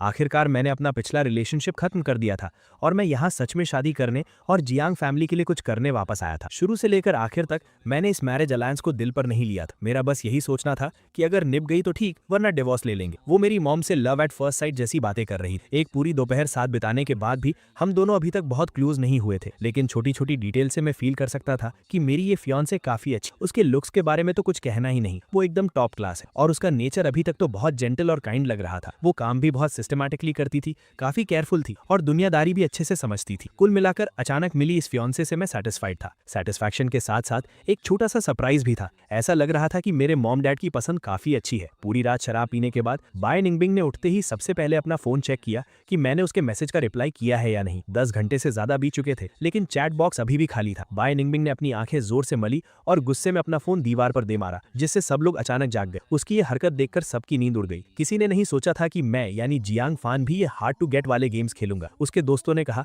कि टेंशन मत लो बाय निंगबिंग, हम सब तुम्हारे साथ चलकर उसे मना लाएंगे। बाकी सब भी तुरंत उसके पास आए और उसे कंफर्ट करने लगे, जिससे उसे थोड़ा बेटर फील हुआ। बार से निकलते ही वो सब सीधे एयरपोर्ट की तरफ निकल पड़े। रास्ते में बाई दूर ऊंची बिल्डिंग्स को घूरती हुई सोच में डूबी थी। उसके दिल में थोड़ा रिग्रेट था। अगर उसे पता होता कि ये बस एक झूठी उम्मीद है तो वो कल ही मेरे साथ जिंगबे जाने के लिए हाँ कर देती। ये सोचते सोचते वो और भी ज्यादा उदास होने लगी और बस खुद को तसल्ली देने की कोशिश करने लगी। उसने सोचा कि चलो अच्छा हुआ वो नहीं गई। शैन हायू की वो बातें सुनकर अब उसकी सारी उम्मीदें टूट चुकी। इन सालों में उसने कई बार हार मानने की कोशिश की, लेकिन उस 28 अप्रैल वाले प्रॉमिस की वजह से हमेशा एक उम्मीद लगाए बैठी थी। खासकर मेरे साथ रिलेशनशिप में आने के बाद वो लगभग पागल हो चुकी थी। उसे समझ नहीं आ रहा था कि वो अपने इतने लॉयल बॉयफ्रेंड यानी मुझे किस मुंह से फेस करे। अब इस डबल चॉइस का फाइनल डिसीजन लेने का टाइम आ गया था। उसने हिचकिचाते हुए अपनी फ्रेंड से पूछा, अगर आज मैं उसे मना नहीं कर पाई तो मैं मैरिज प्रपोज करने का ट्राई करूंगी। तुम लोगों को क्या लगता है? मैरिज वर्ड सुनते ही उसकी फ्रेंड्स की आंखें फटी की फटी रह गई। उन्होंने कहा, जियांग फान से शादी? तुम्हारी फैमिली बैकग्राउंड को देखते हुए तुम्हारे मॉम डैड कभी नहीं मानेंगे। वो अच्छा है, गुड लुकिंग है और उसका नेचर भी बढ़िया है, लेकिन मुझे लगता है कि बस डेटिंग तक ठीक है। सच कहूं तो वो शादी के लिए तुम्हारे लेवल का नहीं है। हालांकि सब लोग उसकी उम्मीदों पर पानी फेर रहे, लेकिन बाय निंगबिंग ने उनकी एक नहीं सुनी। वो सीट पर पीछे टिककर बैठ गई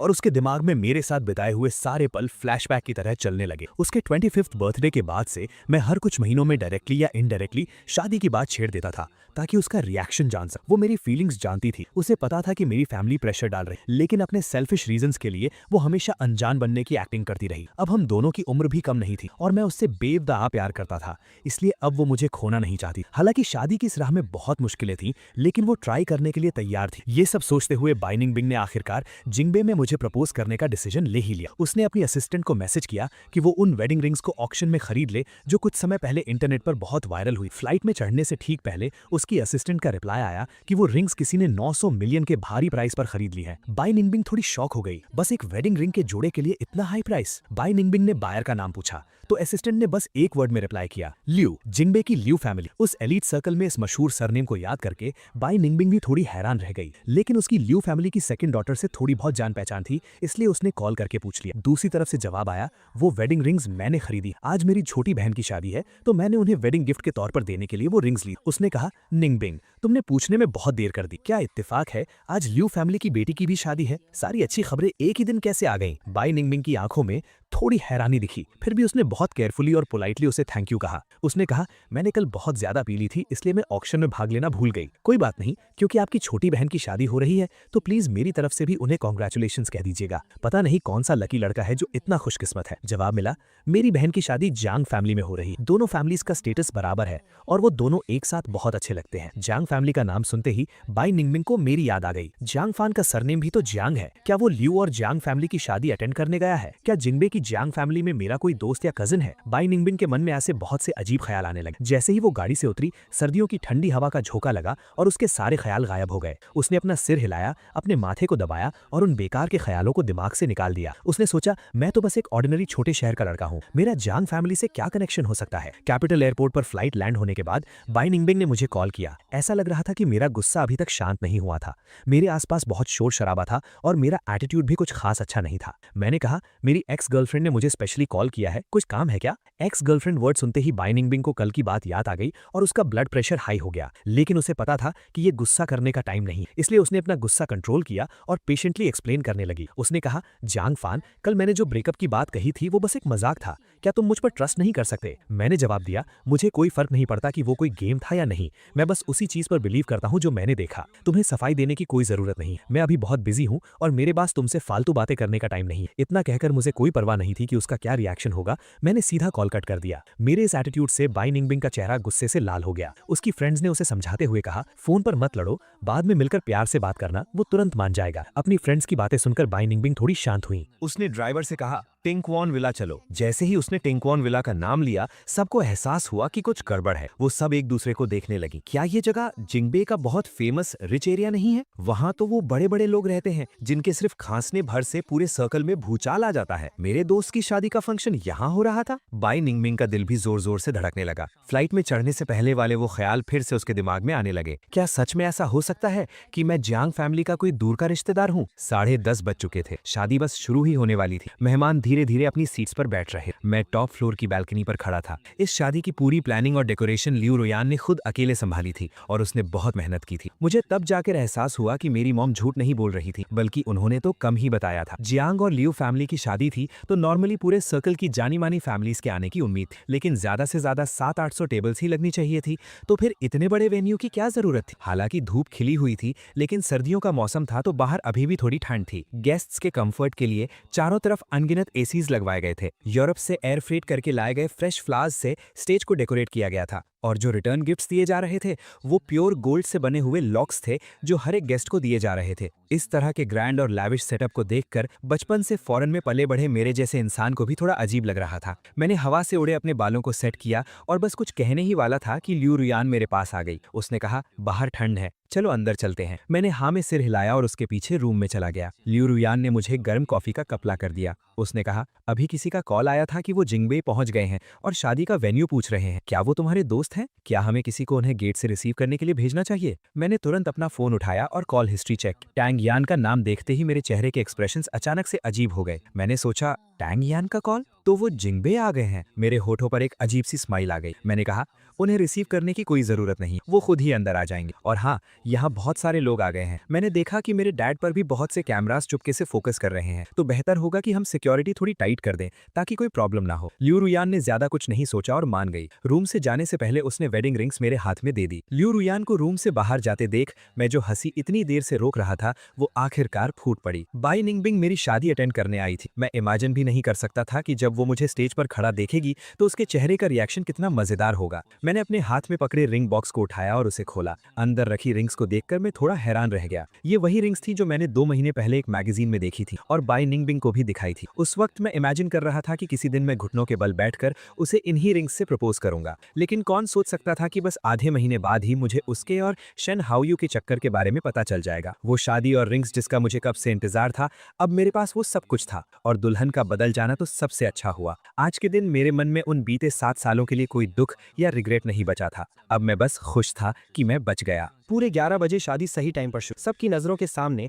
लियो रुयान के फादर अपनी बेटी का हाथ थामे धीरे धीरे हॉल में आए और उसे मेरे पास ला खड़ा किया। शुरुआत की रस्में पूरी होने के बाद जल्दी ही रिंग्स एक्सचेंज करने का टाइम आ गया। लियो रुयान ने वेडिंग रिंग उठाई और बस मुझे पहनाने ही वाली थी कि अचानक स्टेज के नीचे से कुछ शोर मचने लगा। मैंने आवाज की तरफ देखा और एक ही नजर में मैंने बाई निंगबिंग को देख ली। वो पागलों की तरह अपने आगे खड़े लोगों को धक्का दे रही थी और उसकी आंखें सीधे स्टेज पर टिकी थी। उसकी फ्रेंड्स भी उसके पीछे पीछे आगे बढ़ रही थी और वो सब जोर जोर से मेरा नाम चिल्ला रही थी। इस अचानक हुए तमाशे ने सारे गेस्ट्स का अटेंशन खींच। सबकी नजरें स्टेज और नीचे खड़े लोगों के बीच घूमने लगी। चारों तरफ से आ रही अजीब नजरों के बीच भी मैं एकदम शांत। मैंने अपना सिर घुमाकर लियो रुयान की तरफ देखा। उसके चेहरे पर गुस्सा और कंफ्यूजन देखकर मैंने तुरंत धीमी आवाज में लियो रुयान को एक्सप्लेन किया, सॉरी, ये हुशांग से आए मेरे दोस्त हैं। क्या हम थोड़ी देर के लिए शादी रोक सकते हैं? मुझे बस कुछ मिनट दो ताकि मैं जाकर उन्हें समझा सकूं। लियो रुयान ने झिझकते हुए सिर हिलाकर हाँ कह दी। मैंने हाथ से इशारा करके सारे स्टाफ को रुकने के लिए कहा। सिक्योरिटी गार्ड्स ने उन हंगामा करने वालों को पकड़ लिया था और बस उन्हें बाहर खींचकर ले जाने ही वाले थे कि मुझे हाथ का इशारा करते देख वो रुक गए। शुरू से लेकर आखिर तक बाई निंगमिंग की नजरें मुझ पर ही टिकी थी। एक पल के लिए भी नहीं हट। उसने मुझे ग्रूम की ड्रेस पहने एकदम शांत और रिलैक्स्ड होकर अपने सामने खड़े देखा। वो अपना गुस्सा और कंट्रोल नहीं कर पाई और चिल्लाकर बोली, तुमने तो कहा था कि तुम अपने दोस्त की शादी अटेंड करने आए हो, क्या वो दोस्त तुम खुद ही हो? मेरी हंसी छूट नहीं वाली। मैंने कहा, जनरली जब कोई कहता है मेरा एक दोस्त है तो क्या वो खुद के बारे में ही बात नहीं कर रहा होता? मेरी ये बात सुनकर बाई निंगमिंग गुस्से से पागल हो गई। उसने अपनी आंखें बंद की और जब दोबारा खोली तो उसकी आंखों में आग जल रही। उसने कहा, क्या इसी वजह से तुमने मेरी पीठ पीछे शादी कर ली? मैंने जवाब दिया, पीठ पीछे का क्या मतलब है? जैंग और लियू फैमिली की न्यूज इंटरनेट पर 1 महीने से ज्यादा से छाई हुई है। बाई निंगमिंग, क्या तुम इंटरनेट यूज नहीं करती? जैंग और लियू, ये नाम सुनकर बाई निंगमिंग को अचानक कुछ याद आया। उसने तुरंत अपना सिर घुमाकर मेरे पास खड़ी दुल्हन लियू रुयान को देखा। उसका चेहरा अपनी दूसरी बहन लियू युनशिंग से काफी मिलता जुलता था। बाई निंगमिंग ने उसे एक नजर में ही पहचान लिया। उसकी आंखें फटी की फटी रह गईं, उसके होठ कांपने लगे और उसके पूरे चेहरे पर शौक साफ दिखाई दे रहा था। लियू रुयान जिससे शादी कर रही है वो जैंग फैन है, तो फिर जैंग फैन असल में है कौन? उसके पीछे खड़ी टैंग यान और बाकियों को भी ये बात समझ में आ गई। उन्होंने पूरी तरह शौक होते हुए चिल्लाकर कहा, जैंग फैन, तुम जिंगबेई के जैंग फैमिली से हो? मैं चुपचाप उन्हें देखता रहा और बहुत पेशेंस के साथ खुद का इंट्रोडक्शन देने लगा। अगर एग्जैक्टली कहूं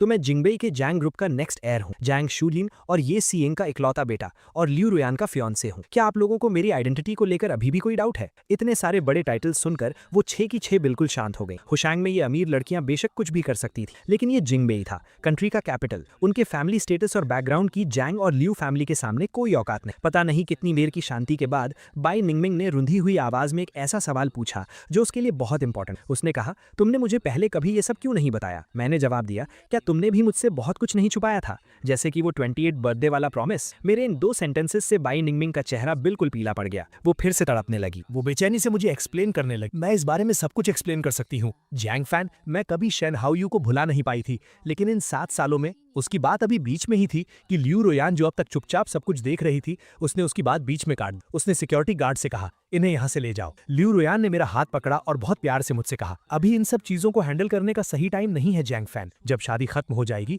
तो हम तुम्हारे दोस्तों को अकेले में डिनर पे इनवाइट कर लेंगे। गेस्ट्स को और इंतजार मत कराओ। मैंने नहीं सोचा था कि लियू रुयान इतने क्रूशियल मोमेंट पर इतना बोल्ड डिसीजन लेगी। हालांकि मैंने हाँ में सिर हिला दिया, लेकिन मेरे मन में अभी भी बहुत से डाउट्स थे। पर अभी उन सवालों के जवाब ढूंढने का सही टाइम नहीं था। लियू रुयान ने मेरा हाथ पकड़ा और हम दोनों वापस स्टेज के सेंटर में आ गए और एक बार फिर पियानो की हल्की धुन बजने लगी। पूरे हॉल की तालियों और बधाइयों के बीच हम दोनों ने रिंग एक्सचेंज करने की रस्म पूरी की। जैसे ही बुके हवा में उछाला गया, ऊपर से बहुत सारे फूल, पंख और रिबन्स गिरने लगे। दोपहर की तेज धूप लियू रुयान पर पड़ रही थी, जिससे उसका खूबसूरत चेहरा और भी चमक रहा था। मैंने मुड़कर दोबारा पीछे नहीं देखा और अपने फ्यूचर और कल की तरफ कदम बढ़ा दिए। इस ग्रैंड वेडिंग के खत्म होने के बाद मैं काफी थक गया था। दिन में जो कुछ भी हुआ था उसे याद करते हुए मुझे लगा कि अब टाइम आ गया है कि मैं लियू रुयान से खुलकर बात करूं। मैंने उससे पूछा, आज जो कुछ भी हुआ, क्या तुम मुझसे कुछ पूछना चाहती हो? लियू रुयान जो अपना चेहरा साफ कर रही थी, उसके हाथ अचानक रुक गए और उसने मेरी तरफ ध्यान से देखा। उसने कहा, अगर तुम बताना चाहते हो तो मेरे पास पूछने के लिए बहुत कुछ है, लेकिन अगर तुम नहीं बताना चाहते तो मैं कुछ नहीं पूछूंगी। उसका ये बैलेंस्ड और जेंटल एटीट्यूड देखकर मैं थोड़ा हैरान रह गया। मुझे पहली बार लगा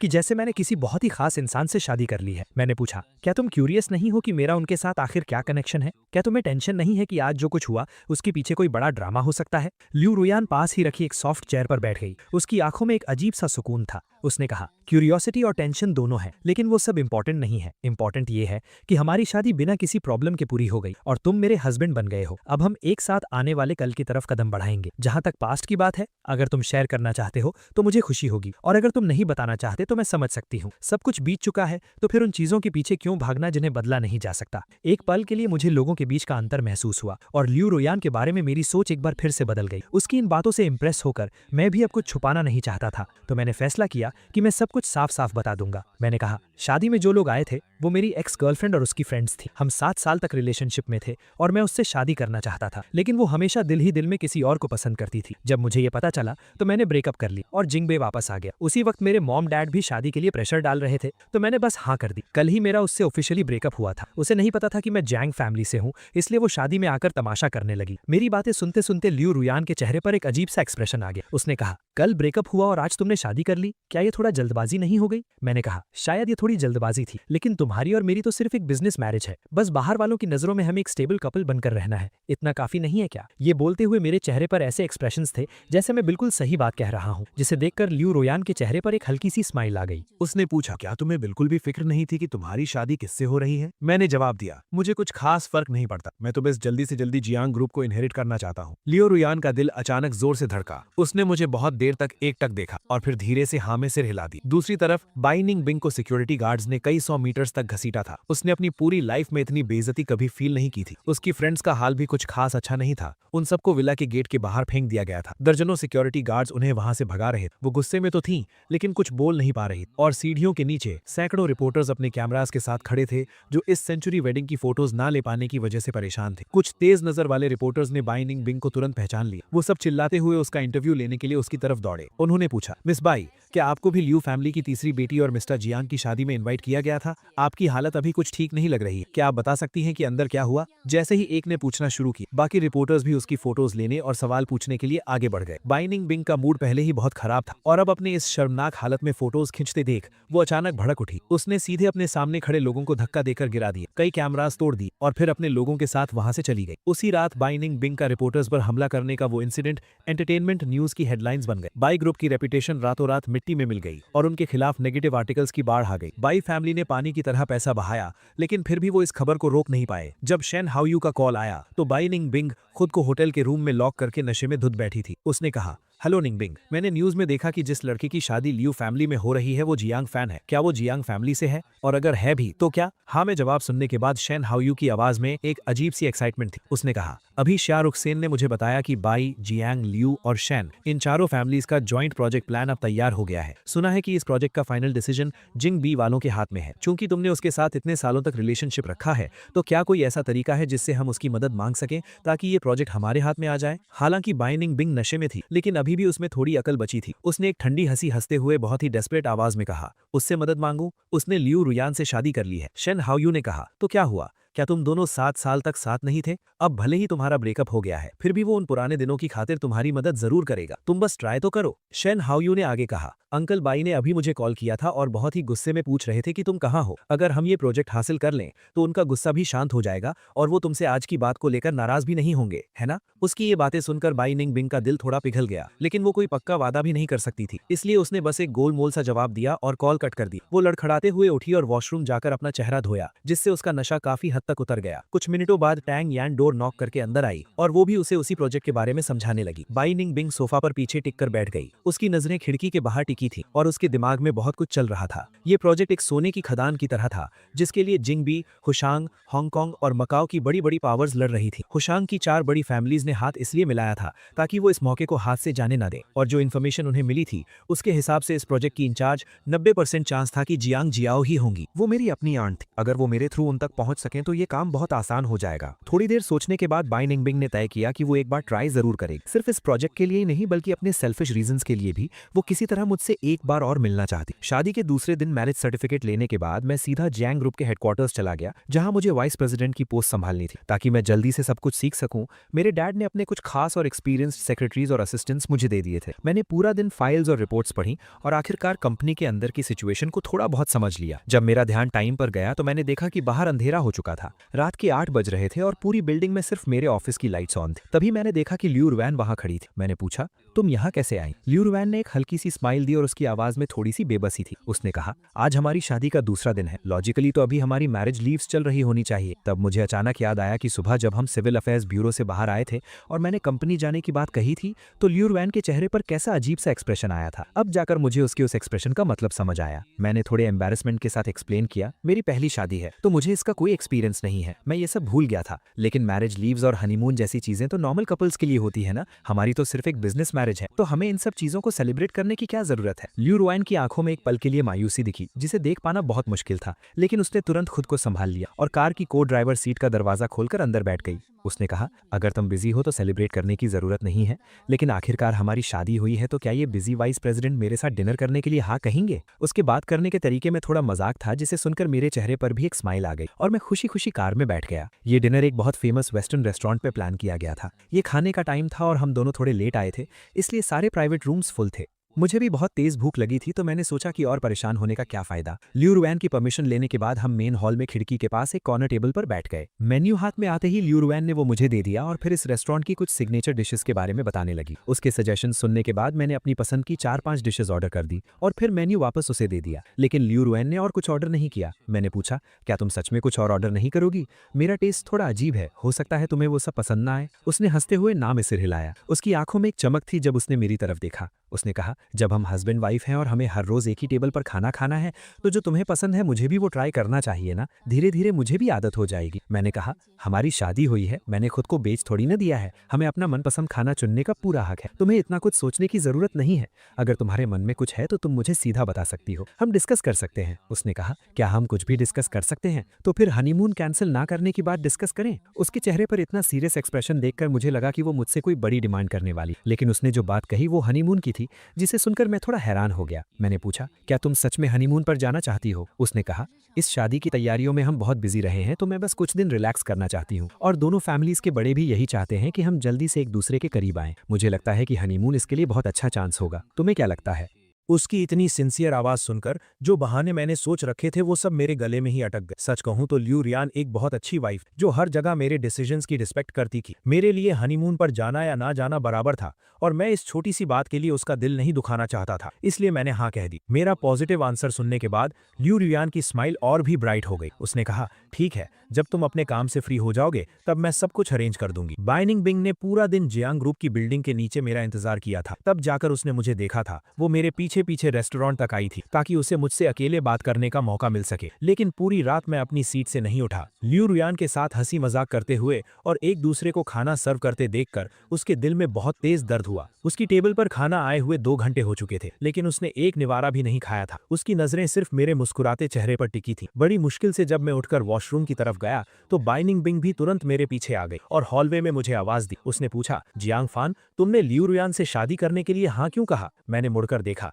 मेरी आंखों में थोड़ी हैरानी थी। मैंने कहा, अगर मुझे सही से याद है तो हमारा ब्रेकअप हो चुका है ना, मेरे शादी करने या ना करने से तुम्हारा क्या लेना देना है? मेरा ये केयरलेस एटीट्यूड देखकर बाइनिंग बिंग को लगा कि मैं उसकी इंसल्ट कर रहा हूँ और उसके दिल में गुस्से की आग भड़क उठी। उसने कहा, जियांग और लियू फैमिली की शादी तो 1 महीने से भी पहले फिक्स हो गई थी ना, उस वक्त तो हमारा ब्रेकअप भी नहीं हुआ था और तुमने अपने लिए एक बैकअप तैयार कर लिया था। मैंने हाथ बांधकर उसे घूरा और बहुत नॉर्मल टोन में कहा, हाँ, मैंने 1 महीने पहले ही जिंगबे आकर शादी करने का फैसला कर लिया था, लेकिन तुम्हें इतना गुस्सा क्यों आ रहा है? जब तुम पिछले 7 सालों से ये प्लानिंग कर रही थी कि शेन हाओयू के 28th बर्थडे वाले दिन तुम मुझसे ब्रेकअप करोगी, तो अगर मैंने 1 महीने पहले अपने फ्यूचर के बारे में सोच लिया तो इसमें क्या गलत है? मेरी इन बातों ने बाइनिंग बिंग की बोलती बंद कर दी। उसने कसकर मुट्ठी बांधी और अपने दिल में उठ रहे गुस्से और रिग्रेट को जबरदस्ती दबाते हुए अपने आप को जस्टिफाई करने लगी। उसने कहा, मेरे और उसके बीच की बात वैसी नहीं है जैसा तुम सोच रहे हो। मुझे पता है कि वो मुझे पसंद नहीं करता, लेकिन हम इतने सालों से एक दूसरे को जानते हैं और हमारा वो एक प्रॉमिस भी था,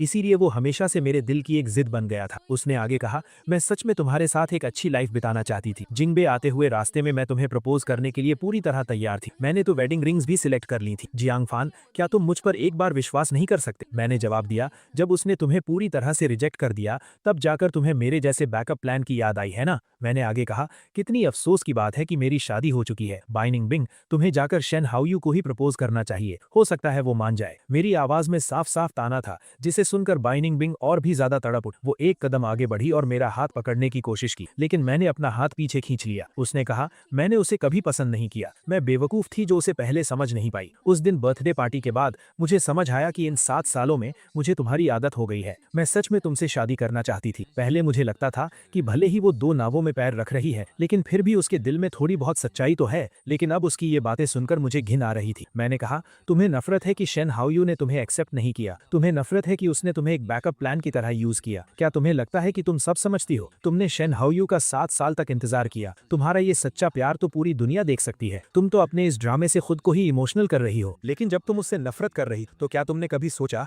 कि तुम भी तो शेन हायू जैसी ही हो? उसने तुम्हें हाँ नहीं कहा, तुम्हें लटका कर रखा, और फिर तुमने भी वही मेरे साथ किया। तुमने मुझे लटका कर रखा। तुम दोनों एक ही थैली के चट्टे बट्टे हो। तो फिर मेरे सामने ये मुझे कुछ समझ नहीं आया और मुझे अपनी गलती का एहसास है वाला ड्रामा क्यों कर रही हो? मेरी बातें सुनकर बाई निंगबिंग के चेहरे का रंग उड़ गया और वो बिल्कुल पीली पड़ गई। मुझे उसकी फीलिंग्स की कोई परवाह नहीं और ना ही मैं उससे और बहस करना चाहता था। मैं मुड़ा और वापस हॉल की तरफ चलने लगा। जब हम एक दूसरे के पास से गुजरे तो बाई निंगबिंग खुद को कंट्रोल नहीं कर पाई और उसने मेरा हाथ पकड़ ली। मेरा पेशेंस अब खत्म हो चुका था। मैंने झटके से अपना हाथ छुड़ाया। हमारी इसी खींचातानी में ऊपर लगा एक पुराना शैंडलियर अचानक टूट गया और सीधा मेरे सिर के ऊपर गिरने लगा। खतरे के उस पल में बाई निंगबिंग ने बिना सोचे मुझे धक्का देकर किनारे कर दी। एक जोरदार आवाज आई और वो भारी भरकम लोहे का शैंडलियर सीधा उसके कंधे पर आ गिरा। धक्का लगने की वजह से मैं कुछ मीटर दूर जा गिरा और उसी वक्त लियू रुयान वहां आ पहुंचा। मैंने तुरंत पीछे मुड़कर देखा और मेरी नजर सीधा जमीन पर गिरी हुई बाई निंगबिंग पर पड़ी। वो दर्द के मारे सिकुड़ गई थी। उसने अपने बाएं हाथ से अपना दायां कंधा कसकर पकड़ा हुआ था और दर्द की वजह से उसका पूरा चेहरा लाल हो चुका। आवाज सुनकर वेटर्स भागे आए और बाई निंगबिंग की चोट देखने। लियू रुयान ने परेशानी से मुझसे पूछा, क्या तुम्हें कहीं चोट लगी है? जब उसे तसल्ली हो गई कि मैं बिल्कुल ठीक हूं, तब जाकर उसने चैन की सांस। वो मुझे सहारा देकर उस ड्रामे वाली जगह से दूर ले गए। हम दोनों को एक साथ हाथ पकड़कर जाता देख जमीन पर पड़ी बाई निंगबिंग ने अपने होंठ जोर से काट ली। वो कोई आवाज नहीं निकालना चाहती, लेकिन उसके गले से सिसकियां निकल रही। उसने पूरी तरह टूटकर अपनी आंखें बंद कर ली और उसके दिमाग में एक एक करके पुरानी यादें ताजा होने, जो सारी मेरी ही। जब उसके स्टमक में दर्द होता था तो मैं एक पल के लिए भी उसका साथ नहीं छोड़ता था। बहुत सारे डॉक्टर्स से बात करता था और हमेशा उसकी सेहत की फिक्र करता था। जब वो दीवार से टकरा जाती थी और उसके हाथ पर चोट लग जाती तो मैं तुरंत उबला हुआ अंडा लाकर उसे सहलाता था। जब रात को उसे नींद नहीं आती तो मैं अपनी नींद रोककर उसके साथ सॉफ्ट म्यूजिक सुनता था और उसके लिए सूप बनाता था। पहले जब भी बात उसकी होती थी मैं हर छोटी चीज का ध्यान रखता था और आज जब उसने मेरी जान बचाने के लिए खुद को इतनी गहरी चोट लगा ली थी तब भी मैंने कोई रिएक्शन नहीं और मैं आराम से किसी और के साथ वहां से चला गया। इस पल में आकर आखिरकार बाई निंगबिंग को यकीन हो गया कि अब मैं वो इंसान नहीं रहा जिसे वो जानती थी। अब वो मेरी जिंदगी में अकेली नहीं थी और अब मैं उससे प्यार नहीं करता था। घर पहुंचने के बाद मेरा मन धीरे धीरे शांत हुआ। मैं सोफा पर लेटकर गर्म चाय पी रहा था,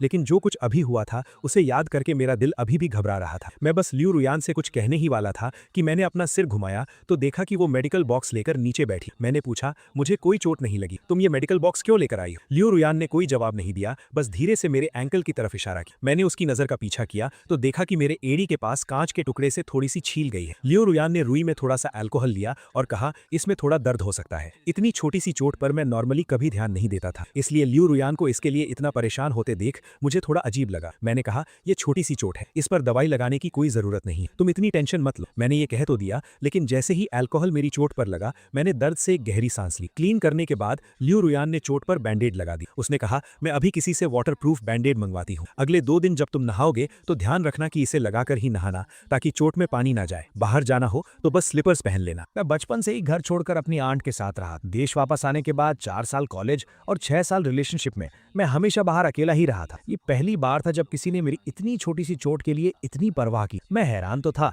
लेकिन माहौल को थोड़ा हल्का करने के लिए मैंने एक छोटा सा मजाक किया। मैंने कहा, इतनी परेशानी उठाने की कोई जरूरत नहीं है, जब तक तुम्हारा वो सामान आएगा तब तक तो मेरी चोट भी ठीक हो जाएगी। लियू रुयान ने अपनी आंखें ऊपर की, मुझे ध्यान से देखा और उसके चेहरे पर एक ऐसा सीरियस एक्सप्रेशन था जो मैंने पहले कभी नहीं देखा था। उसने कहा, आज जो तुम्हें ये चोट लगी है ये मेरी गलती की वजह से है। मैं इस बात से मुकर नहीं सकती। चोट चाहे छोटी हो, दर्द तो होता है। मैं नहीं चाहती कि इतने बड़े हादसे के बाद तुम्हें जरा भी तकलीफ हो, इसलिए मैं थोड़ा ज्यादा बोल रही हूं, लेकिन थोड़ा ध्यान रखने में कोई बुराई तो नहीं है ना। एक बार मेरी बात मान लो जियांग फैन। पता नहीं उसकी आवाज में इतनी सच्चाई थी या फिर उसकी आंखों में जो पछतावा था उसकी वजह से मेरा दिल जोर जोर से धड़कने लगा। मैं उसकी आंखों में सीधा नहीं देख पाया तो मैंने अपनी नजरें नीची कर ली और धीरे से हाँ में सिर हिला दी। लियू रुयान के मेडिकल बॉक्स लेके जाने के बाद मुझे टैंग यान का कॉल आया। उसने कहा, जियांग फैन, क्या तुम इतने पत्थर दिल हो? निंगबिंग ने तुम्हारी जान बचाने के लिए इतनी गहरी चोट खाई है और तुम उसे देखने तक नहीं आए। उसकी इस फालतू की बात को सुनकर मैं नहीं चाहता था कि वो मुझ पर कोई झूठा इल्जाम लगे। मैंने हंसते हुए कहा, अगर वो मुझे बार बार पकड़कर तंग नहीं करती तो वो शैंडलियर मेरे सिर के ऊपर गिरता ही नहीं।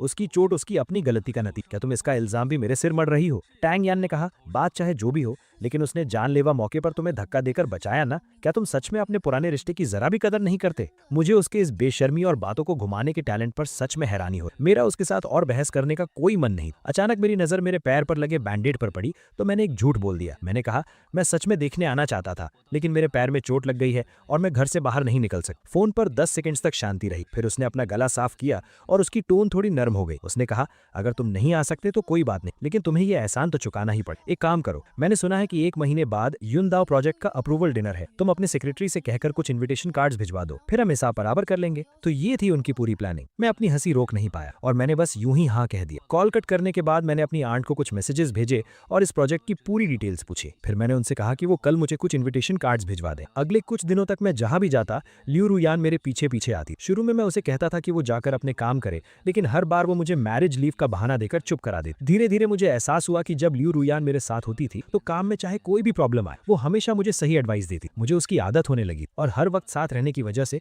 हम दोनों बहुत जल्दी एक दूसरे के काफी क्लोज आ गए। आधी रात को जब मैं ओवर टाइम करता था तो लियू रुयान अपना लैपटॉप लेकर मेरे पास बैठ जाती और चुपचाप अपना काम करती रहती। कभी कभी जब उसे बाहर जाना होता था तो वो सबसे पहले मुझे बताकर जाती और जब भी हम फ्री होते थे तो वो मुझे डेट्स पर ले जाती और मुझे बहुत सी नई और मजेदार जगहें दिखाती थी। आधे महीने बाद स्प्रिंग फेस्टिवल के मौके पर जियांग और लियू फैमिली ने एक साथ मिलकर नया साल सेलिब्रेट करने का प्लान बनाया। दोनों फैमिलीज के दर्जनों लोग एक साथ बैठे हंसी मजाक कर रहे थे और बातों बातों में सबका ध्यान हम दोनों न्यूली मैरिड कपल पर ही था। मेरी मॉम बहुत प्यार से अपने पास बैठे मुझे और लियू रुयान को देख रही थी। वो भावुक होते हुए बोली, जियांग का ये जिद्दी नेचर बिल्कुल उसकी आंट पर गया है। ग्रेजुएशन के बाद मैंने उसे जिंगबे वापस आने को कहा, लेकिन वो नहीं माना। वो बाहर अकेले ही स्ट्रगल करना चाहता था। मैं भी उसके आगे हार मान। रुयान, अगर वो कोई गलती करे तो प्लीज थोड़ा बर्दाश्त कर लेना। इतने सारे लोगों के सामने अपनी मॉम को अपनी बुराई करते देख मुझे थोड़ा बुरा लगा। मैं बस अपने डिफेंस में कुछ कहने ही वाला था कि लियू रुयान ने एक छिला हुआ ऑरेंज मेरे हाथ में रख दिया। उसने मुस्कुराते हुए कहा, मॉम आप बहुत ज्यादा बोल रही हैं। जियांग जिद्दी कहाँ है? मुझे लगता है कि वो बहुत इंडिपेंडेंट है और उसके अपने स्ट्रॉन्ग ओपिनियंस हैं। फ्यूचर में अपनी आंट के साथ मिलकर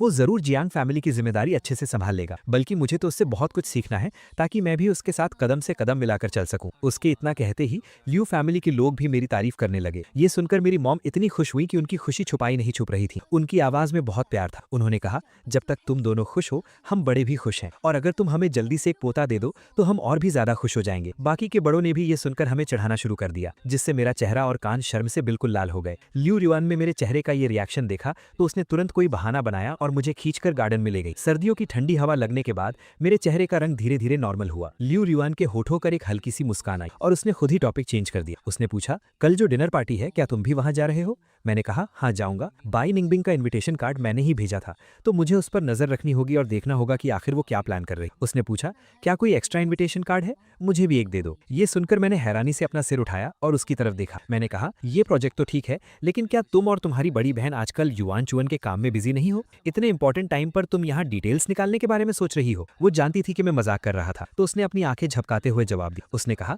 ऑफ कोर्स मुझे इस प्रोजेक्ट में कोई इंटरेस्ट नहीं है, बस हॉलीडेज में करने को कुछ खास नहीं है तो मैंने सोचा कि तुम्हारे साथ चलकर थोड़ा घूम लूंगी। मैं समझ गया और मैंने हाँ में सिर हिलाया। मुझे याद आया कि मेरे पास सिर्फ एक ही इन्विटेशन कार्ड बचा था तो मैं उसका हाथ पकड़कर नीचे अपनी आंट के पास गया। प्रोजेक्ट का डिनर जिंगबे के सबसे बड़े होटल में रखा गया था। शाम के 7 बजे प्रोजेक्ट हेड धीरे धीरे स्टेज पर आए और उन्होंने ऑफिशियली डिनर शुरू होने की अनाउंसमेंट की। जियांग फैमिली की कार ट्रैफिक की वजह से आधा घंटा लेट पहुंची। जैसे ही हमने दरवाजा खोला तो जो लोग मौके का इंतजार कर रहे थे उन्होंने तुरंत मेरी आंट को घेर लिया। इतने सारे लोगों को देखकर मैं इस भीड़ में नहीं फंसना चाहता था। मैंने लियू रुयान का हाथ पकड़ा और चुपचाप भीड़ से बचकर अंदर चला गया। हम दोनों वैसे भी इस प्रोजेक्ट के लिए नहीं आए थे तो हम बस आराम से हॉल में टहल रहे थे और अच्छा खाना और रेड वाइन एंजॉय कर रहे थे। सेकंड फ्लोर पर खड़ी बाई निंगबिंग के हाथ में शैंपेन का ग्लास था और वो रेलिंग के सहारे खड़ी थी। उसने मुझे एक ही नजर में देख लिया। मैं लियू रुयान के कान में कुछ फुसफुसा रहा था। इस 1 महीने में उसने बहुत कुछ सोचा था और अब उसने मुझसे पूरी तरह उम्मीद छोड़ दी थी। मैं जियांग फैमिली से था और मेरी शादी लियू रुयान से हुई थी।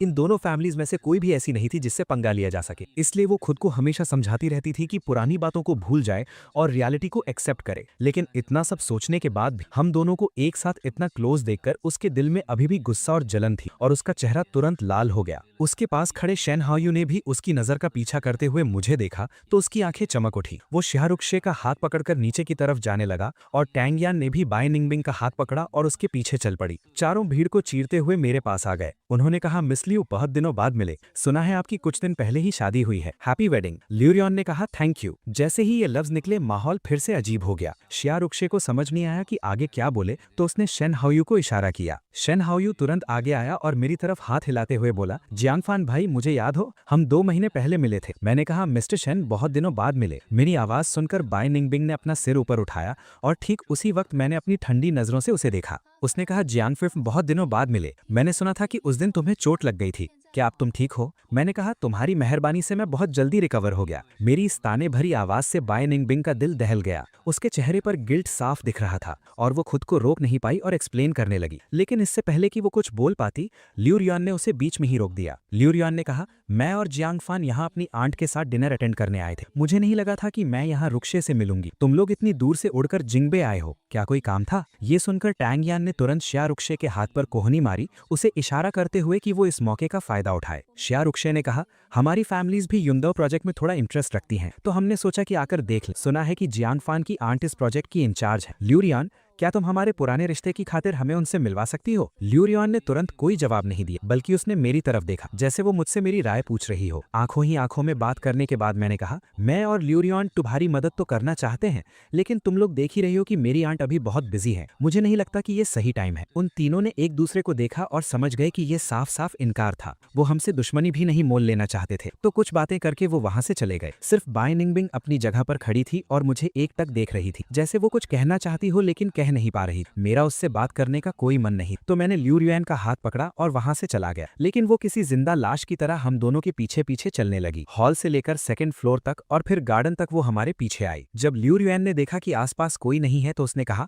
मिस बाई, आप कब से हमारा पीछा कर रही हैं? क्या आप मुझसे या मेरे हस्बैंड से कुछ कहना चाहती हैं? तब जाकर बाय निंगबिंग को होश आया कि उसकी ये हरकत बहुत अजीब थी। उसने तुरंत माफी मांगते हुए कहा, सॉरी, मैंने थोड़ी ज्यादा पी ली है तो मुझे कुछ समझ नहीं आ रहा, मुझे रास्ता नहीं मिल रहा था। उसका ये बकवास बहाना सुनकर ल्यूरियन की एक हल्की सी हंसी निकल गई, लेकिन उसकी टोन एकदम ठंडी थी। उसने कहा, कभी कभी भूल जाना तो ठीक है, लेकिन हमेशा के लिए मत भूल जाना। जियांगफान शायद अपने पुराने रिश्ते की कदर करता होगा, लेकिन मेरा और बाय फैमिली का कोई लेना देना नहीं है, तो हमारे बीच तो कोई पुराना रिश्ता होने का सवाल ही नहीं उठता। उसकी बातों में छिपी हुई धमकी सुनकर बाय निंगबिंग का दिल सीधा जमीन पर आ गिरा। वो जानती थी कि ल्यू फैमिली की पावर को देखते हुए अगर ल्यूरियन ने बस एक लफ्ज भी कह दिया तो बाय फैमिली किसी भी दिन होशांग से हमेशा के लिए गायब हो जाएगी। बाय निंगबिंग अपनी फैमिली को दांव पर लगाकर मुझे वापस पाने की हिम्मत नहीं कर सकती थी। उसे आखिरकार हार माननी पड़ी और वो चुपचाप वापस हॉल में चली गई। दूसरी तरफ आवाज आई, प्रेसिडेंट जियांग, आपका भतीजा और हम बहुत अच्छे दोस्त हैं। अगर हमारे लिए नहीं तो कम से कम उसके लिए तो आप हमारे साथ एक ड्रिंक पी ही सकती हैं। बाय निंगबिंग को नहीं पता था कि अंदर क्या हुआ है,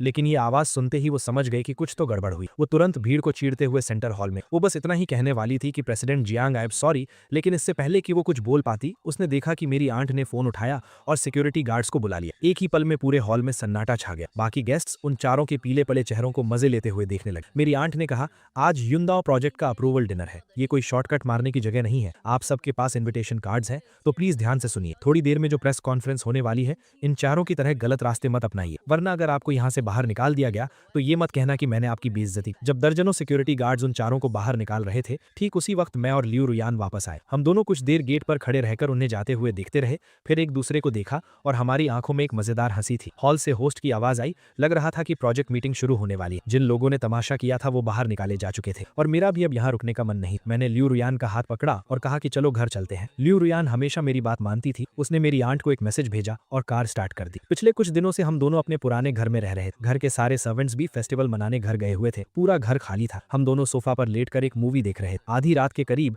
मुझे अचानक स्वीट डम्पलिंग्स खाने का मन हुआ। फेस्टिवल का दिन था और रात भी बहुत हो चुकी। आसपास की सारी शॉप्स और डिलीवरी सर्विसेज बंद थी। मैंने अपने फोन पर डिलीवरी नॉट अवेलेबल पढ़ा और एक गहरी सांस छोड़ी। मेरे चेहरे पर उदासी देखकर ल्यूरियन के चेहरे पर एक प्यारी सी स्माइल आ गई। वो उठी और किचन में गई। उसने कैबिनेट से ग्लूटेनस राइस फ्लावर का एक पैकेट निकाला। उसे ये करते देख मैं क्यूरियोसिटी के साथ उसके पास गया और मेरी आंखों में हैरानी थी। मैंने पूछा, क्या तुम्हें स्वीट डम्पलिंग्स बनाने आते हैं? मुझे राइस फ्लावर के साथ खेलता देख ल्यूरियन समझ गई कि मैं भी ट्राई करना चाहता हूँ, तो उसने 2 एप्रन्स निकाले और एक मुझे पहना दिया। उसने कहा, मुझे आते नहीं है, लेकिन कोई ट्यूटोरियल देखकर सीख ले, आसान ही होगा। मुझे लगा कि वो बिल्कुल सही कह रही है। मैंने तुरंत अपना फोन निकाला और हम दोनों ने ट्यूटोरियल देखते हुए 1 घंटे से ज्यादा मेहनत की।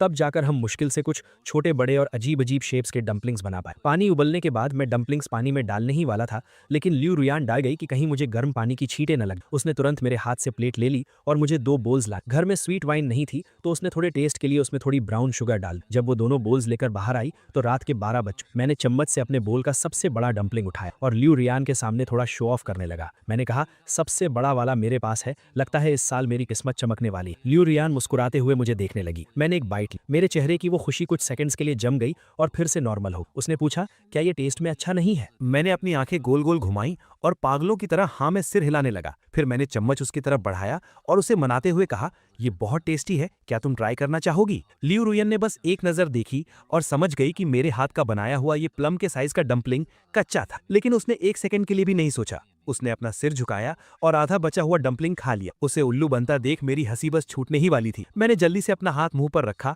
और पूछा, टेस्टी है ना? लेकिन उसके चेहरे पर एकदम सरप्राइज वाले एक्सप्रेशंस थे। उसने थम्स अप दिखाते हुए कहा, बहुत टेस्टी है, मीठा है, सॉफ्ट है और मुझे बिल्कुल ऐसा ही पसंद है। ये कहते हुए उसकी आंखें चमक रही। मुझे समझ नहीं आ रहा था कि वो सच बोल रही है या झूठ, लेकिन मुझे अपने टेस्ट पर पूरा भरोसा था। मैंने तुरंत अपना चम्मच नीचे रखा, एक हाथ से उसकी ठुड्डी पकड़ी और उसका मुंह खोलकर देखने की कोशिश की, लेकिन ल्यू रुयन ने सीधे मुंह की चीज निगल ली। जब मैं इतनी मेहनत करके उसका मुंह खोलने में कामयाब हुआ तो मुझे अंदर कुछ नहीं दिखा। मेरे चेहरे पर तुरंत मायूसी छा गई। मैंने कहा, वो साफ साफ कच्चा था। तो मुझसे झूठ बोल रही हो ना? एक दूसरे के साथ लड़ते झगड़ते और मस्ती करते हुए हम दोनों सोफा से नीचे रोल हो गए और सीधा कारपेट पर जा गिरे।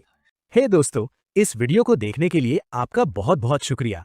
प्लीज इस वीडियो को लाइक और शेयर जरूर करें। तो प्लीज इस वीडियो को अपना पूरा सपोर्ट दें और ऐसी ही नई नई स्टोरीज के लिए चैनल को अभी सब्सक्राइब कर लें। मिलते हैं अगले वीडियो में।